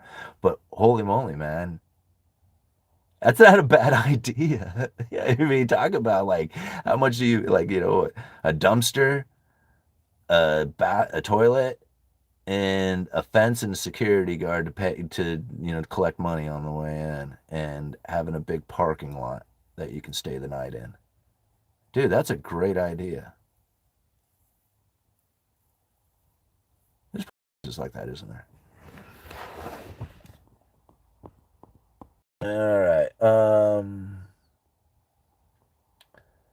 I've been thinking about opening a place to shower and wash clothes. Yeah. I had thought about that too, because one of the things that I had one of the questions that I had asked of some of the people on the street was like, what is the biggest issue that you face as far as trying to figure out a way to get yourself off of the street? And they all kind of had the same thing to say. We have no place to put our stuff. And now that's sad to think because their stuff isn't like, to me, I look at their stuff and I'm like, you know, because, to me, like, I don't even have that much stuff. And like, I look at their stuff and I'm thinking, man, like, even the little bit of stuff I have is way better than your stuff. But this is all the stuff they have in the entire world. Like, that's their entire world of stuff right there. They don't have anything else. And so if these people, right, are leaving their stuff and all of a sudden it's gone, that's their entire world, right? Even if it's just a bag of crap, it's their entire world that just disappeared. And so this is a very difficult thing for them to have to face is like, what do I do with the little amount of stuff? Because this is in my entire world. How do I deal with my stuff when I go to try and pursue something like a job or an interview or anything like that? Like, you can't leave your stuff behind, so you got to take it with you. And so they said that, man, if I had a place to stash my stuff, and I thought, man, what if you had a big locker? Right? Like, what if you had a big locker, like one that was enough that you could put a couple of suitcases into or whatever, and then at the back of that locker, there was a charging port for a cell phone, right? Because that's the other problem that most people face is that they have no place to charge their cell phone. And so having communication and a secure place to lock up your stuff would make a huge difference in their life. And now for these lockers, you have to charge money for them, right? Because they have to come with a fee. It can't be free, you know, you got to have a fee for it.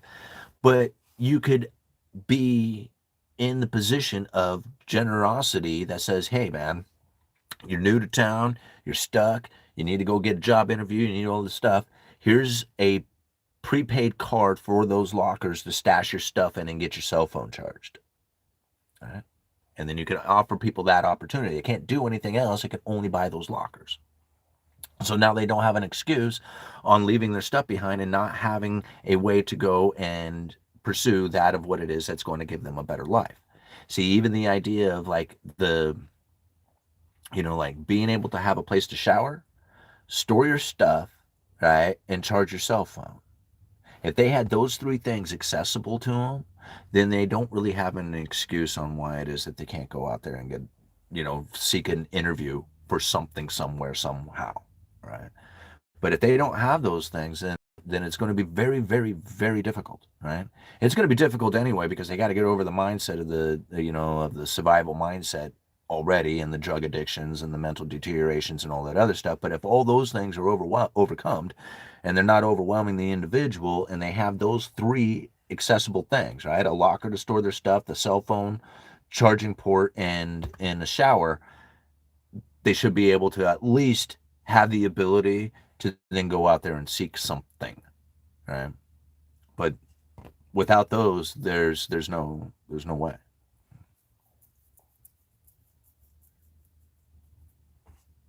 Even the cell phones are like a little on the lesser because you could get away without that, right? I mean, you could. It would be difficult, but you could, right? It's hard because there's really no public phones like there used to be, you know. But you could get around that part.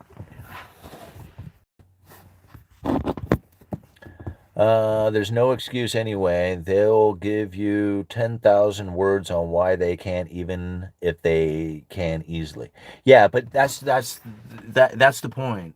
Standard nursery is that if you take away some the reasonable excuses, because that is like, if all I had was a bag of stuff and that's all my possessions in the entire world, that I would be like, you could be like anybody out there that's all your possessions. You'd be like, oh my gosh, this is everything I got. And if it was taken from you, it would be horrible. Right? So that is a reasonable excuse that I have found talking to these people, is that they can't leave their stuff behind because it'll disappear, and it's all the stuff in their entire world. So to me, that's a reasonable excuse. Cell phone charging is a reasonable excuse, right? I mean, how do you get your cell phone charged if you don't have access to electricity and, all the public places that you could to charge a port, or like, not allowing homeless people to just go to, that makes it difficult for them. So if they didn't have any excuse for that, then you would have communications for it. And again, like if you had access to a shower, then again, you're like, you should be able to clean up and be presentable enough to go to an interview. And once you get rid of those three excuses, I don't care what 10,000 words they use. Yeah.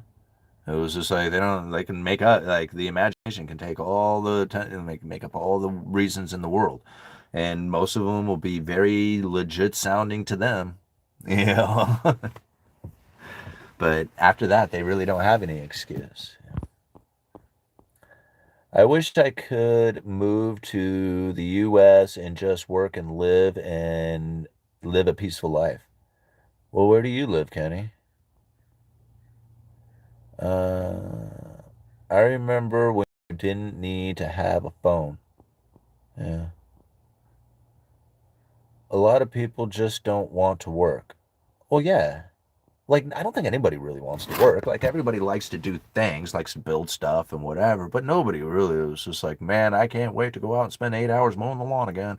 I mean, it's just like, I don't think people really like want to work. They like to do work, right?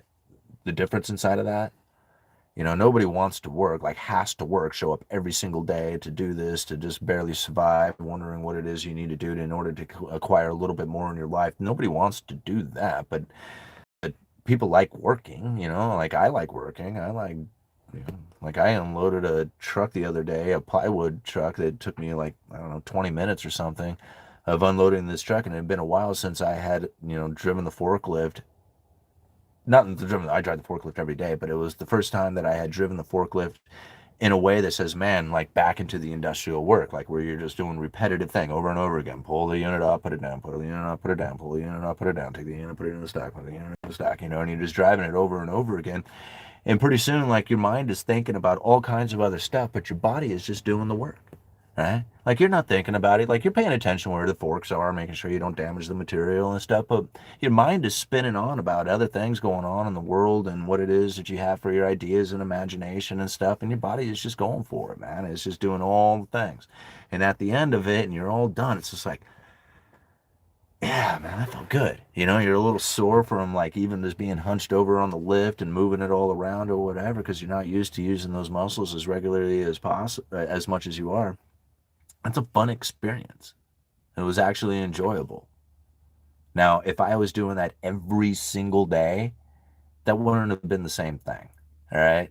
I mean, it would have been the same experience, unloading the truck, but it wouldn't have been the same. It was the fact that I, hadn't done it in a while and got to do it. So I was enjoying that work. It was fun. Nobody wants to work to make the someone else rich. The incentives are all messed up. I don't know. I disagree with that, man. Like, I work my job knowing that I know who gets the abundance of my efforts. Right? And when I think about what it is that I'm doing, my boss is a good dude. Like he does a lot for the company, for the employees. We're one of the few like independent lumber yards left. Most of them are under major, owners, big time conglomerates or something. And so there's very few independent lumber yards left out there. We're one of them. And there's a lot, but they're fading fast, right? They're closing up shop, selling out, doing all that. And and I think about what it is that he's doing and how much of a reward my family actually has because of that, right? I mean, I have health insurance, I got a retirement thing going on, I got paid vacations, I got an employee discount on the building materials and stuff like that. I mean, I can't take that and go and make money with it, but I can use it for my house, right? And so when I think about like the position that I have, if he can make as much money as he wants, I don't care. He can, I mean, I hope he makes $1 billion doing this. I know he's not, but I hope he does. Like, I mean, I do not care. What the trade-off that I'm getting for it, I'm trading him 8 hours out of my day. I can care less how much he makes. I'm getting mine. All right. I'm getting exactly what I asked for. I'm getting what I bargained for. I'm getting mine. And if he's getting a hell of a lot more or less or whatever, it's none of my business. My business is what I negotiated for, you know? And that's the way I see it. And the better I do and he kicks ass and he makes a whole bunch of money off of it, great. That means more security for my job. And if he's not profiting and he's not doing well and he's like, struggling to try and, get an abundance for himself through that business, well, that's not good job security. Right? Like that's questionable job security right there. And so I don't know if I necessarily want to be in a position in which my boss doesn't make money. I want him to make a lot of money. Yeah, because that's security in my job. It's another way of saying it. Uh, I use the system just fine, but that doesn't mean I agree with it. No, you don't have to agree. You don't even have to like it. It's not a matter of liking or disliking or agree or disagreeing with it. That's not the point, right? It's not up to us to make it anything different than what it is. We have to understand it for ourselves. And if we're doing just fine within it, we have a decent understanding of what it is that we are doing, how it is that we conduct ourselves within this. Right? We don't have to like it. I don't like a lot of things that are going on out there. In fact, when I really deep down question, I don't like a lot of what's happening. Like, I really have to say it. I don't like it. But then again, I've also come to the understanding there are things in this world that I just can't change. I can't. I'm not going to be able to change some things in this world. I don't care how much I talk about it or think about it. It won't change. There are things in this world that I can. Now, it is really, really difficult to know the difference. But once you start to see the difference inside of that, on what changes you can make, the profound changes that you can do in your life, you stop blaming or thinking or hoping or wishing or dreaming that things on the external that you cannot change will. You just accept it. There are things in this world that I cannot change. There are things in this world that I can. I hope I can tell the difference. All right. Stressing over things you can't change is pointless stress. It really is. Like, you can't think your way into changing anything. Change comes from actual movement, right? You sit there and go like, oh man, those people, they need to think like this. They need to really think like this. And, if they thought like I think, and then if they thought, and I think and think and thought. What is it doing? Nothing. You're just sitting there distressing over your, you sound like, one of the crazy people in Astoria walking down the river walk. I call them walkie-talkies. Right? Because they're sitting there walking up, walking down the street, all like, you see them. I mean, they're in every city, right? All the walkie-talkies. And that's what they end up being, yeah. And so there's no point in stressing over things you can't change. I'm the same way, wasted effort, crashing out on things you can't change. Yeah. Responsibility is the to acquire more of. Man, isn't that the truth, Brody? All right. I have two kinds of love. I have two kids and a loving wife. Potential earning potential rises with responsibilities. I have experience beats IQ. Do something long enough and you'll become a master of it. Yeah. Corporate has made it clear. If I had kids, I would freak the F out. No, you know what? Kids are some of the greatest things in the entire world that you could ever have in your life. I mean, they really are. The when you all of a sudden have this person in your life that is looking to you for the security, for the love, for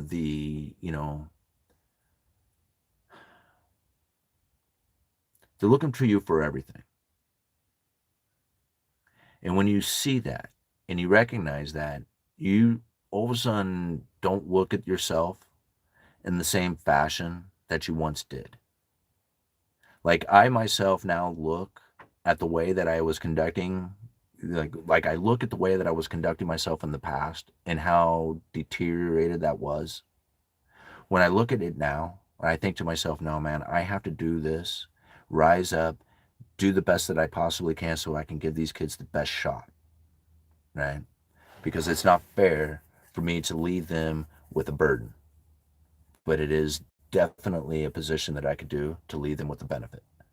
And when you start looking at it in this way, pretty soon your your responsibilities on what it is you need to get done really starts to elevate into a higher level. Like, you're thinking, I not just need to show up to work on time. I need to show up on work on time, do a really kick-ass job, do better than I've ever done in my entire life because I got these kids who are depending on me, and then after work I'm going to do even more. All right? And that's what that does for you. It actually drives the best in you so that you can do the best for them. And a lot of times, I think that people will miss out on that opportunity because they don't have the kids to search out the best inside of themselves for their kids. I don't know, tons. Much does it cost? How much does it cost to not have them? Statistically, loss of earnings, potentially, end of life care too. Yeah. I'd go for even a dozen if I could. Love these chitlins. How much does it cost to raise a child from birth to 18 now? I don't know. I used to want 8 kids, but only had one. Thank you for being here. Well, thank you for being here too, Cynthia. I appreciate it. I mean, the things that we talk about here can get quite personal and deep, and, but really, when we start to understand how it is that a lot of times our own views and our own understanding of how it is that the world is conducted literally paints this picture of depression and hate and fear and anxiety and all this other stuff. And so when we recognize that's what we're looking at and that's what we're seeing, we can then begin to eliminate that and say, okay, well, how is it that we can look at this in a way that says, man, it's benefit, it's a wonderful experience, because that's what we really want, right? So if you're looking at the world and saying, no, it's horrible and it's bad and here's all the evidence of it, then that's what you're going to view. But if you think about it, no, there is that view. And when I see people or hear people talking about it, it's not a matter of like rejection, don't do that. Just accept it for what it is and say, yeah, that does exist. Right. And I'm not trying to run from it and I'm not trying to, absorb it. I know that it's there, but I'm not going to pay attention to it. It's not for me. What I'm going to pay attention to is business opportunities, networking into business of, opportunity, figuring out how I can, start up whatever it is that I'm going to do or invest or even just, volunteer or do that garden. Anything other than the negative. Right? I had fun doing it. I had fun diving into the conspiracy theories and New World Order. I thought it was exciting. But really what it was it's just an emotional trigger, right? It gave me something to feel. And because I was drinking a lot and didn't know exactly what it was that I was doing with my world, I felt something and it felt good because it felt like I was connected to something bigger, only to find that it really just deteriorated my life. All right. Hi, Simon. Does the Cantillon only apply to the people with first access to the money? No, everybody's facing it. To the new money, meaning the rich and wealthy first spend it, or does it also apply to the average person spending on luxuries? Absolutely. You have to think, who does it say, Zayas? You have to think like when the new money comes in, who have first access to that money, and then what do they do with that money? Like if you, in Cantillon's essay, he describes it as a silver mine. All right. And so the money's coming in from a silver mine, and the people who have first access to it are the silver miners, and then pretty much everybody that they're spending their money on. So the carpenters who are building their house, the tailors, the butcher, all their added expenses. Those people then begin to have first access to the money too, right? So its first access comes from the silver miners who got it out of the ground. They spend it into the economy. Those people start to increase their expenditures, which means that they're going out there and spending it into the things that they want in their life. And as it starts to trickle down the line. So the people who have first access to the money, which is what you were saying, like the silver miners, they spend it. Who they spend it on, they have access to it, right? They're, right behind them. Then whoever they're spending it on until it eventually gets down to the very end. And so everybody is involved in the Cantillon effect. If new money pours into the system and you're at the end of the line, cost of living is going to go way up and your wages are going to stay stagnant. That's like kind of an easier way to understand it. If you are in the middle somewhere and you are in an ability to be able to sell or provide a service to the people who are borrowing money, then you will have first access to it. And then whatever it is they spend it on will eventually make it down to the bottom. Right? And then those people, they're down at the bottom. They generally, once they have access to it, will give it right back up again to eat, to pay rent, to do back whatever it is. They won't be able to hold on to it. So it'll just go right back out there to back up to the top. So this is generally how it ends up working. And so if you enter new money into the system, what'll end up happening is the people in the middle, some of them will end up getting access to that money and going up with them. And then many people will fall below and fall down into the category of the poor, essentially. This is that wedge getting driven. Now, if the new money came into the middle, right, more into the middle area of it, then you would have something different taking place, because that's really where the manufacturing is providing the middle class with the ability to have somewhat access to that money. that new money coming in. That's why their standard of living can elevate. But if you have moved that manufacturing and the ability to get that new money through manufacturing, if you move that out and they no longer have that position in which to get the new money, they have to wait for it to come down, right? I mean, it's still like even the manufacturing exporting, it still has to run through like a corporation, but still think about how close the manufacturers are. If you're working at a factory, they are to that new money. They're like right there. Much like the miner, spending the money on the butcher. That's kind of the same thing. So yes, it definitely affects every single person. Cantion's essay on economic theory, especially chapters 6, 7, and 8 of part 2 of that essay, it explains so much about how it is that new money enters the state and what ends up happening during that time. You know.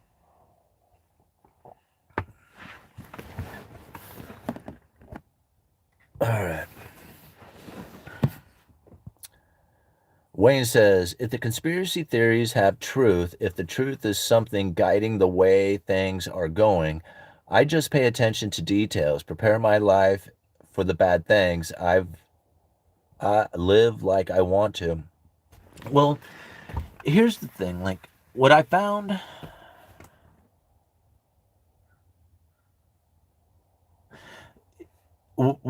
is that you can be on just about whatever parallel you want to be on. Like, I know what it would have been like and could imagine and seen myself as the drunk loser in the gutter, nobody caring about anything that Simon has to say person, because I was really much headed that way. And I can also see myself as the person who was standing on stage presenting lumber information from a working class point of view. I saw all those things and everything in between. I could see it all happening all at once. And so knowing that there are different parallels in which that you can be on at any given time, like any of them, they're from the richest, most famous person in the entire world to the absolute, in the gutter loser that nobody knows at all. And everything in between exists all at once at the exact same time, depending on where it is that you want to be. Now, getting on that particular parallel or moving into those particular lifestyles that you want or have expectations of going into the future can be very difficult for most people, because they look at what it is that I'm saying right now and they think, oh God, whatever, go off again, hippie, right? But that's really what is happening here, is you are finding yourself on the parallel of your choice. You are choosing to do that, right? Even if you don't think you are, you are. And sometimes you don't feel like you have a choice because of the way that you were raised in your belief systems, but every single thing that you are doing, you are choosing to do it. And every single thing that you are thinking about, you are choosing to think about that. And your imagination of what it is that's going on in the future is the exact reflection of what it is that you are going to get in reality and the parallel that you are on. You can change that at any given time just simply by changing the way that you are thinking. Any given time. Okay? If you just say it from this point on, I am no longer accepting these things in my life, and I'm going to accept other things into my life, and I am going to pursue myself in that fashion because these are the things that I truly want, and I'm no longer conducting myself in a way that says I'm doing this for somebody else. Right? You're going to find an entire world of change that'll happen. People will say, dude, you are a horrible individual. And other people are saying, dude, you're cool as hell, man. Because what you're going to end up doing is disappointing a lot of people that you had been acting for your entire life. And then you're going to impress a whole lot of people who really enjoy the real you. All right, not your problem. Thank you so much for the $5, man. I really appreciate it. I agree with you about attitude. I've been doing better when actively trying to be more optimistic, because sometimes we create our own mental cap. Absolutely. Thank you so much for the $5. Not your problem. I really appreciate the support. Um, you're very, very true, right? On that. I recognize this because I do sales a lot, right? So I'm interacting with people every day. You know, 50 times a day, I'm talking to different people. And every single transaction is going to be a different one. Some people, like, I will joke around with some people, and just make this sale like almost like a show, like almost like a game, because I like entertaining and I like joking around and stuff like that, so I'll make it fun. um I'll joke around about some of the products that they have, like this one girl, she came in, she had like rope, and she bought like rope, some silicone, and then something like really different. It was like, I think it was like some sort of cleaner. I think she picked up like, some Simple Green or something like that. And so she had like these things that didn't really kind of jive together at all. And I'm like, oh, what are you up to? I want to come.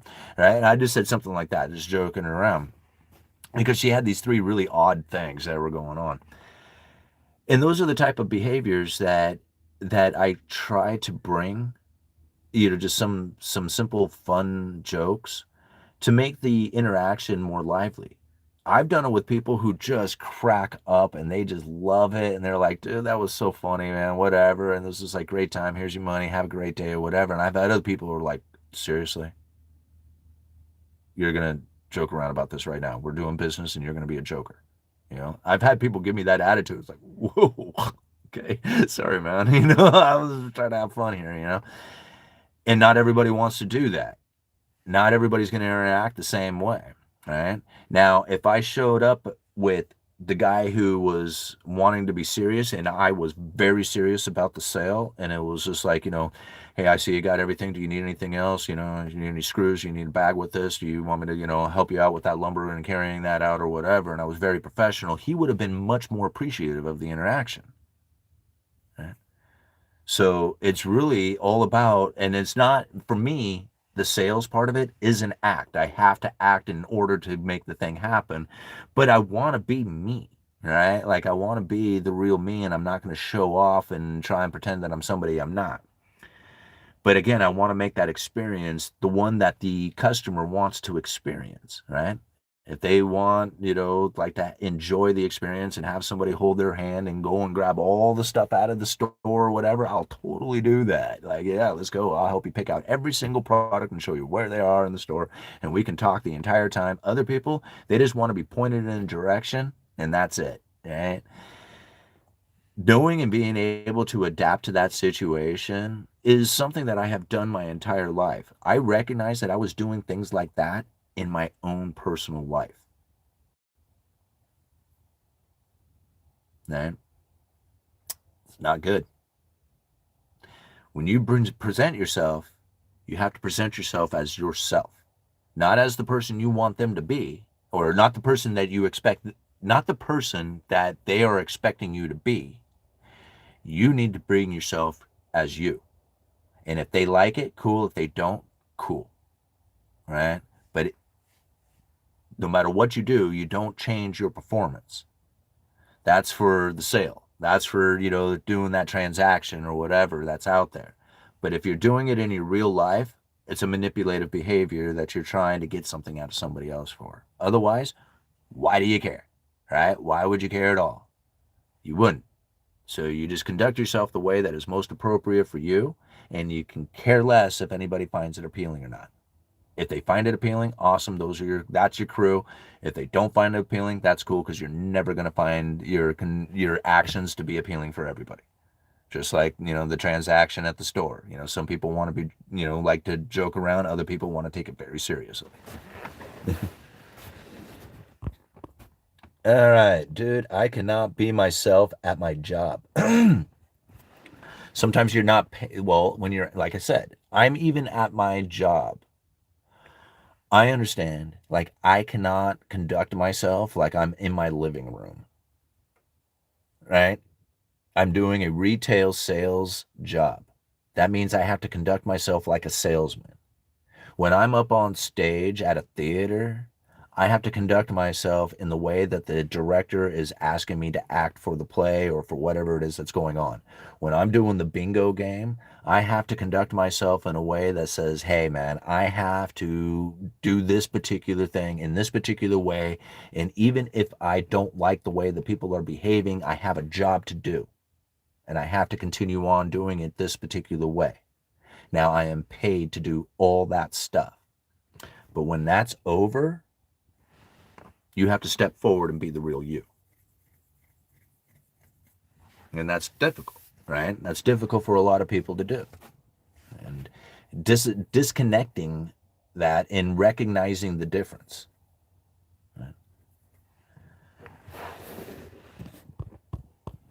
The Mask by the Fugees. Listen that song after this live. I accommodate expectations of others. Pretty flexible guy. It's more just to get along with and have fun rather than get something from someone else. Yeah, absolutely. And when you're doing, like I said, when you're doing business, that's a matter of an. It's not necessarily being inauthentic, because I guess a lot of people might say that. Because really, it is a manipulation. You are trying to get something out of that people, and they're trying to get something out of you. And so sometimes the behavior between that has to be somewhat of a manipulative one. Right? And like a lot of times people hear the term manipulation and they think of it with like a negative term kind of aspect. And that's not really the case. I have to manipulate my behavior when I'm doing the sales because I can't cuss. I can't joke, in certain ways with people. I have to be very professional, and that's not necessarily me being me. It's me being the utmost salesman that I possibly can because I'm getting paid to do that, right? That's it. There's a huge difference inside of that. When I come out here on this YouTube channel, I pretty much say whatever I want. If you had a conversation with me personally, it wouldn't be too far off from this. I mean, standard nursery knows, all nighter knows. All right. Oh, I totally get it, but I'm a military retiree with a dark sense of humor, so I give them the watered down version. Yeah. Well, there's one thing to be like polite, and respectful and stuff like that. But then there's another thing when,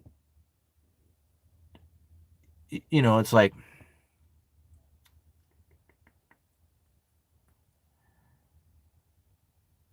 I guess, like, when it comes down to it, I find a lot of times, say, a guy will try to behave in a particular way to impress a girl, right? And I see him and I'm like, that's not the way that you normally act, right? You're acting like on best behavior, you're not, you say like you're agreeable or, maybe saying like, agreeing with something that you would disagree with.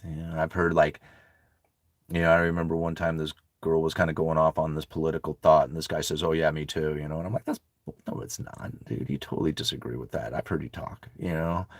And he just said it just so that he wouldn't upset her, in this conversation that he was having. And he just kind of just casually just said it like, just agreed. And I'm like, that's not true, you know? And so many times, it's just something so simple as that, just something small, right? And I'm thinking, what's going on inside of your head that says that you can't tell the truth about what it is that you really feel about that particular topic, right? You just agreed when I know you disagree, but you agreed so that you could just keep the peace, right? Or maybe get what you wanted out of this interaction, keep her happy so that, you can keep the conversation going or something of that nature instead of being disruptive to it. I see it happen a lot. Everybody's like, it doesn't happen all the time for everybody, but there's certain people at certain times in certain areas in which that people are just going to end up being not conducting themselves authentically to what it is their core beliefs are saying, so that they could get the approval of other people. Getting paid to do that in sales, that's a whole different thing, right? But being able to disconnect yourself from that, I think is really where you find that power. Uh, we're 2 hours into this. Are we good, guys? Do you want to keep going? 135 people watching with 129 likes. Thank you so much for that super chat. Not your problem. Where did that come from? Seriously. Huh. What's he talking about? Seriously. Yeah, I'm a little to the right of Attila and the Hun. Oh, Attila the Hun definitely steer clear of politics generally. Doesn't mean I agree with it verbally if someone asks my opinion, though. I prefer to. When it comes to the ladies, there are no words. I just mimic bird mating dances and let nature take its course. Well, only Bitcoin. Some of us can't dance, so, lucky for you. Politics is not active, I find. I'm still listening, switching from surf fishing to the bay. Gonna go for halibut. Right on. That's what I should be doing is going fishing. Calling six on the fuzzy dice. All right, keep going. You have a great impact on others. Well, thank you, Notch Problem. I really appreciate the $2 and the support and the encouragement to keep going. I mean, you guys are awesome for sticking it out. 134 people watching with 135 likes. I love it when I have more likes than people watching. It always makes me feel like I'm doing a good job here. And yeah, I don't know. What else you guys want to break down? I mean, what do you want to talk about? I'll I'll sit here and babble on for as many hours as you want, man. We should do this. We could just go live from now on 24/7. I bet $5 UE can bust a move. I wish, I see people who dance and I think, man, that is so cool. I wish I could dance too. Like, I just feel embarrassed. I just like, I feel goofy and awkward and like not graceful at all. And I see people out there who are just like really just cutting it up and laughing and joking and having a great time. And everybody's just like, grooving. And I mean, like, yeah, I can't. I just can't. I can't dance. All right. Um, who is going to replace Powell? I don't know. Um, and well, the thing is like I don't care. It like to me, it doesn't matter who's in that position. I mean, it's all it is just the sound of a voice. That's it. Powell doesn't like, he's not going to change anything about the way the Federal Reserve is conducting themselves. And so therefore the importance of who the chairman is very, very, very low, in my opinion. Like I just don't give it that much credit to power. Now, the chairman will deliver a message, and how much people believe that message or how it is that they conduct themselves as far as being able to deliver the message of the FOMC, I mean, that can be very impactful to the people who are listening to every single word and believing that he has the power. That can be a very impactful thing. But to me, I know the strategy differently than that. It's just like I don't even see the strategy in that same fashion. To me, like the FOMC and their decision making is not going to change on account of the chairman who is there. Now, the person who delivers the message, that might change, but the message is going to be that of the FOMC every time. So I just like I don't mean to discredit it as much as that, but I just don't care who the chairman is. I mean, I don't care who the messenger is. I want to know what the message is. And the messenger doesn't create the message. The FOMC does. So I'm listening to the FOMC and looking at the FOMC, the Federal Open Market Committee, the 12 voting members, right? The chairman being just one. So, I mean, I think like I find it pretty crazy how like, just a few months ago that was the only thing that people were talking about is replacing Jerome Powell and firing Lisa Cook. Now where is that? It's gone. Like nobody even cares about those two topics. I mean, maybe a little bit on Jerome Powell because he's going to get replaced soon, but there is no talk about firing him. And like really, the idea of firing Lisa Cook is now out the window too.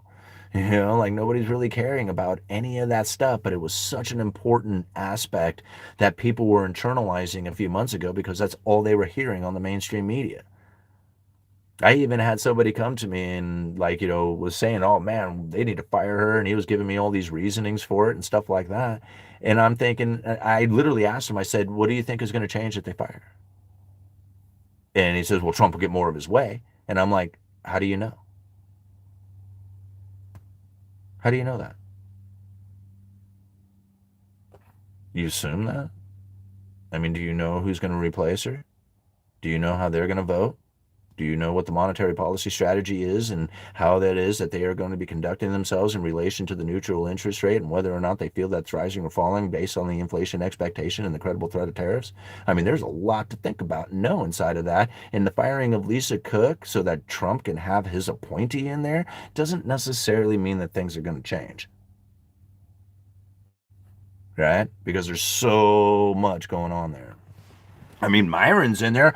Zero interest rate policy. Let's do it. And like, yeah, I mean, I don't know if he's necessarily saying that, but essentially he's saying that the neutral interest rate is falling while at the same time other Fed members are saying it's rising.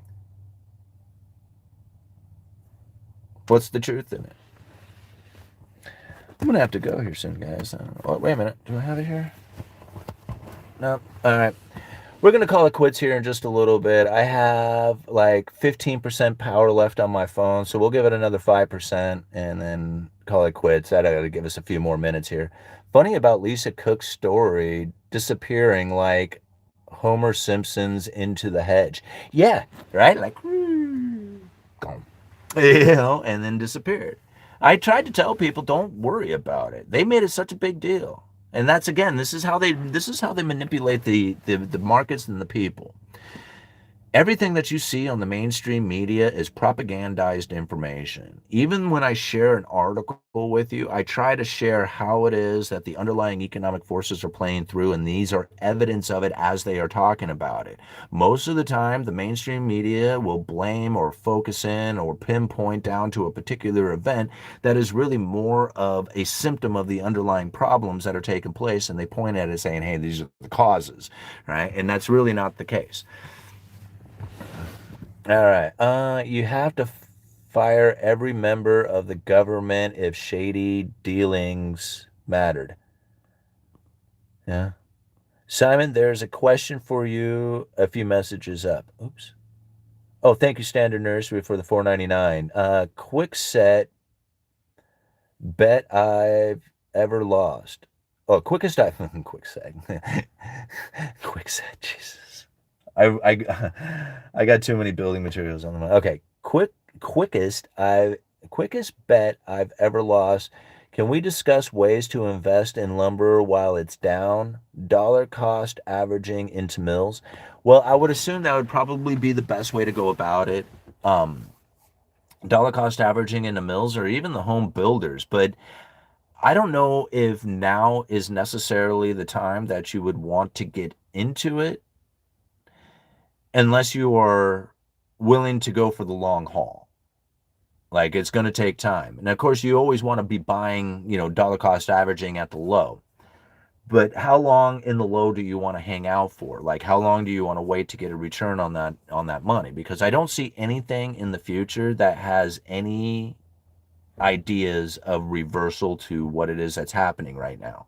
So if you're willing to take the long haul and dollar cost average and sit down in the trenches for a while until things start to reverse, then yeah, I mean mills, building suppliers, home builders, I would not go into the leveraged ETF at this point, right? Because I don't see like things moving up from here. Like I don't see it deteriorating much further, but as far as like moving up, I don't see that happening. We might find bounces taking place in the future, but I don't see that bounce happening at this point, right? Not like I did back in June, right? There was a much difference. Like all of a sudden I'm like, man, things have changed, right? And I could feel it. And that's why I made that call into Nail, the ETF. And many people called me out on it saying, dude, you have no idea what you're doing. I did quite well on that move. I mean, I did really well. But then I got out of it when I saw that, okay, well, that's it. It ran its course. And most of the time, people probably would never be able to do that kind of move if you weren't in the game like I was. And I'm not trying to say that I'm some super genius. It's just a different feeling that I have being in the game, being in the industry, knowing so many different aspects of it it gave me a lot of confidence to take a position in that leveraged ETF for a couple of months, right? Which most people don't ever even go more than a day or two into one of those things. So it worked out well, right? Investing into the home builders, that's really going to take buyers coming back to the game, right? So buyer traffic turning positive will get the home builders sparked off, and there's going to be a big run inside of that. I would only assume, being that the builders have been so, been pulling back on their projects for as long as they have. Like, they would love to build, but they're like, building permits are slow, building issuance is slow. Like, all this is kind of slow right now because the buyer traffic isn't there. When the buyer traffic comes, they're going to want to get into the game because they want to build, right? So at that point, then I would say the economic activity would then have their stock doing well. Same thing with the mills, same thing with the suppliers out there. But all those things at this point, I don't know if they're really like, I don't know how far into the future it's going to take before that starts to turn around. And then even when it does turn around, how dramatic of a turnaround will it really be? And how much will you actually profit off of those moves? I mean, it could be very deteriorated, slow progress upward, which means you have to wait a very long time, which doesn't really, bode well for a decent investment. But if all of a sudden, like, everybody's singing Kumbaya and the tariffs are over and there's no second game plan to destroy the economy and there's no more war problems or something like that, and everybody's really excited about the economy, well, then you can have something booming quite quickly off of something like that. So it's hard to say. um I shorted natural gas after a triple top was made when everyone thought the Russia war was going to be a big problem. Held it for 8 months for a giant profits. Suppose you were Treasury Secretary of the USA, what would your message be? If I Are you serious? All right, let me turn this hat around and make sure that you see it. It says in the Fed, right? Okay. I would tell the people that the debt is sustainable, that everything is cool, that you should keep going back to work, continue to pay your taxes, that a booming economy is right around the corner, and I would deliver that message as much as I possibly could with as much confidence and tactic as I possibly could. But you asked, all right? What is he going to do? What would he tell the American people? Like, there's no chance. We're going to increase this debt issuance. We're going to cause even more separation between the rich and the poor, and it's going to become even more difficult for you to live. I mean, is he going to tell the truth? Would I tell the truth to the people and watch the whole thing melt? All right.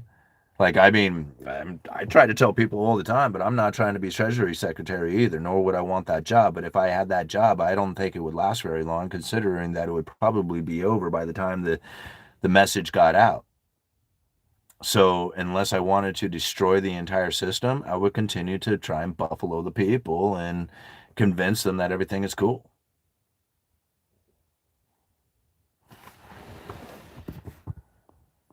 Uh, uh, Interest on the national debt is going to overwhelm our nation. We basically effed. Well, yeah, but that's been a while. I mean, you do realize, like, the ability for us to get out of the sheer amount of debt issuance and even like the promises to pay into the future. Here's the thing: you could take 100% of our income, 100% of our income, and 100% of corporate profits, and you still would not be able to fix the unfunded liabilities of Social Security and Medicare.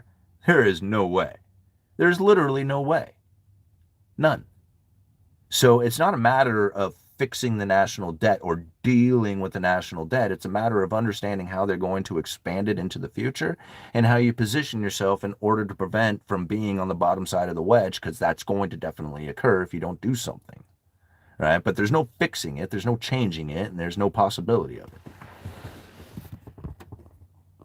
All right. End the Fed. Nice. Yeah. I've had this hat for so long.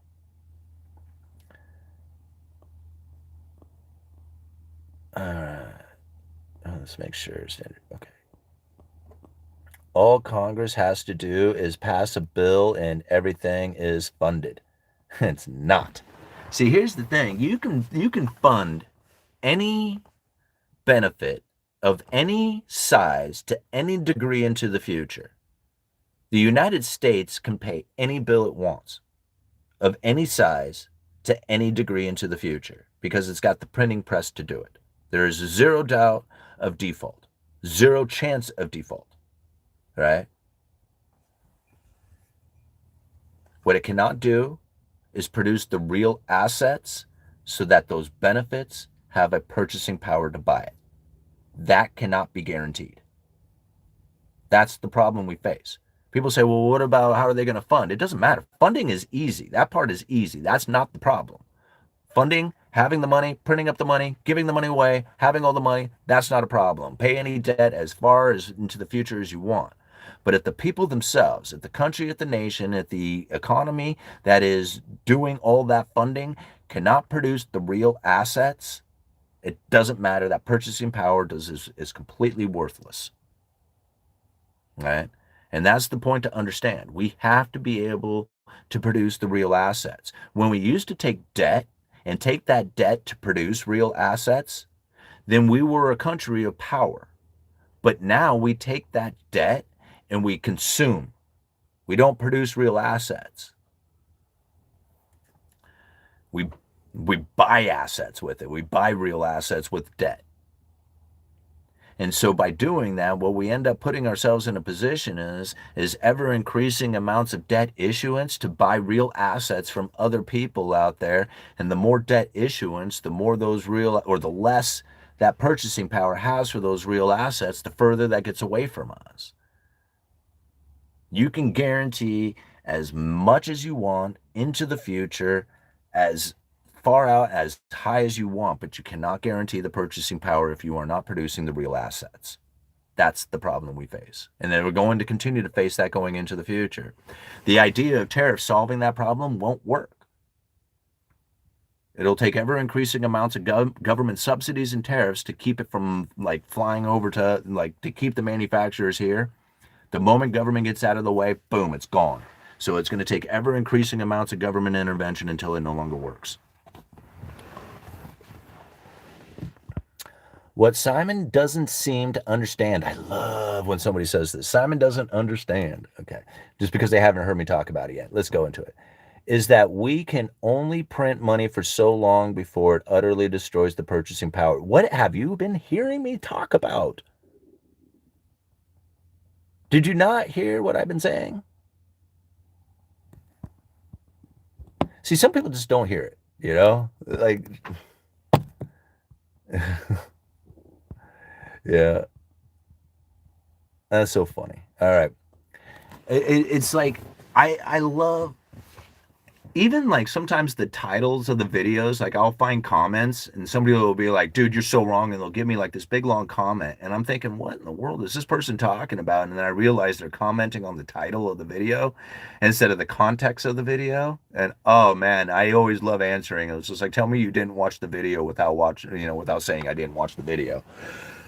Because they're commenting on the title of the video or the thumbnail of the video, and they're not actually commenting on the context of the video. People only see or hear what they want to, and this is a good example of it. Here it was that I was explaining how the United States is going to be able to pay any debt into the future it wants, but not have the purchasing power to buy real assets or produce real assets here, and then, the person says, well, I'm going to disagree with you. You're wrong. Like what you don't understand. All right. You act like we can just print forever. We can't. I utterly loved bread. What are you hearing from me exactly, bro? Like, what is it that what is the message that you think it is that I've been delivering? All right. You won't be able to pay any debt into the future you want. You are 1,000% wrong. Well, first of all, you can't be 1,000% wrong. You can only be 100% wrong. Now, so let's start that, right? And yes, you can pay any debt into the future you want, but it doesn't mean that you are going to have a purchasing power from that debt payment. I can have a treasury that is guaranteed to be paid into the future. When I get the payment, it doesn't mean I'm going to be able to purchase anything with it. So you're absolutely wrong. They can pay any debt they want to any degree, to any length into the future, but they cannot guarantee the purchasing power because we do not produce the real assets here. If you can't understand that, then I get it, man. You're going to, think of it as any way you want. But if you have a debt that is in US dollars, there is zero chance of default. I'm talking about US government debt that is in US dollars. There is zero chance of default. But you can hold that debt thinking that you have some sort of value, and then when you get paid, it doesn't. Right? Understanding that is the point. Right now, the dollar demand is so high out there, it's unreal. People have no idea on how much demand for dollars actually exists in this world. Because everybody looks at the United States and says, oh man, this is a horrible existence and inflation and all this other stuff and piss on the dollar and horrible dollar. While everybody else around the world says, yeah, if we didn't have the dollar, we wouldn't eat. Right? There is nothing else out there but the dollar. And everybody who's looking at it saying, oh man, it's on its way out, it's about ready to fail, and there's going to be no more dollars left, they really don't understand that there's nothing else to replace it. When there's no more dollar, there's no more transaction, and people will starve in misery and die. That's what will happen.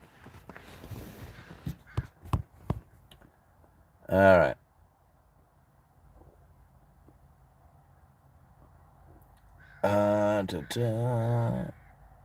I'm literally eating popcorn.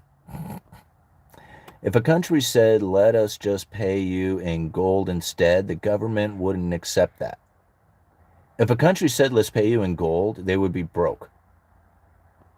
What time is it? I think I got to go. All right. Yeah, I got like 1 minute or 1% left here on my phone. It's going to die anyway. All right. Specifically, Rome Empire. Matt, no, it could, but probably wouldn't. The debt is denominated in US dollars. Hit the like button. Thank you, Putz. All righty. You guys are awesome. Thank you so much for being here. But my phone's about ready to die. I can't even see the screen anymore. So, uneducated economist, you guys let me know.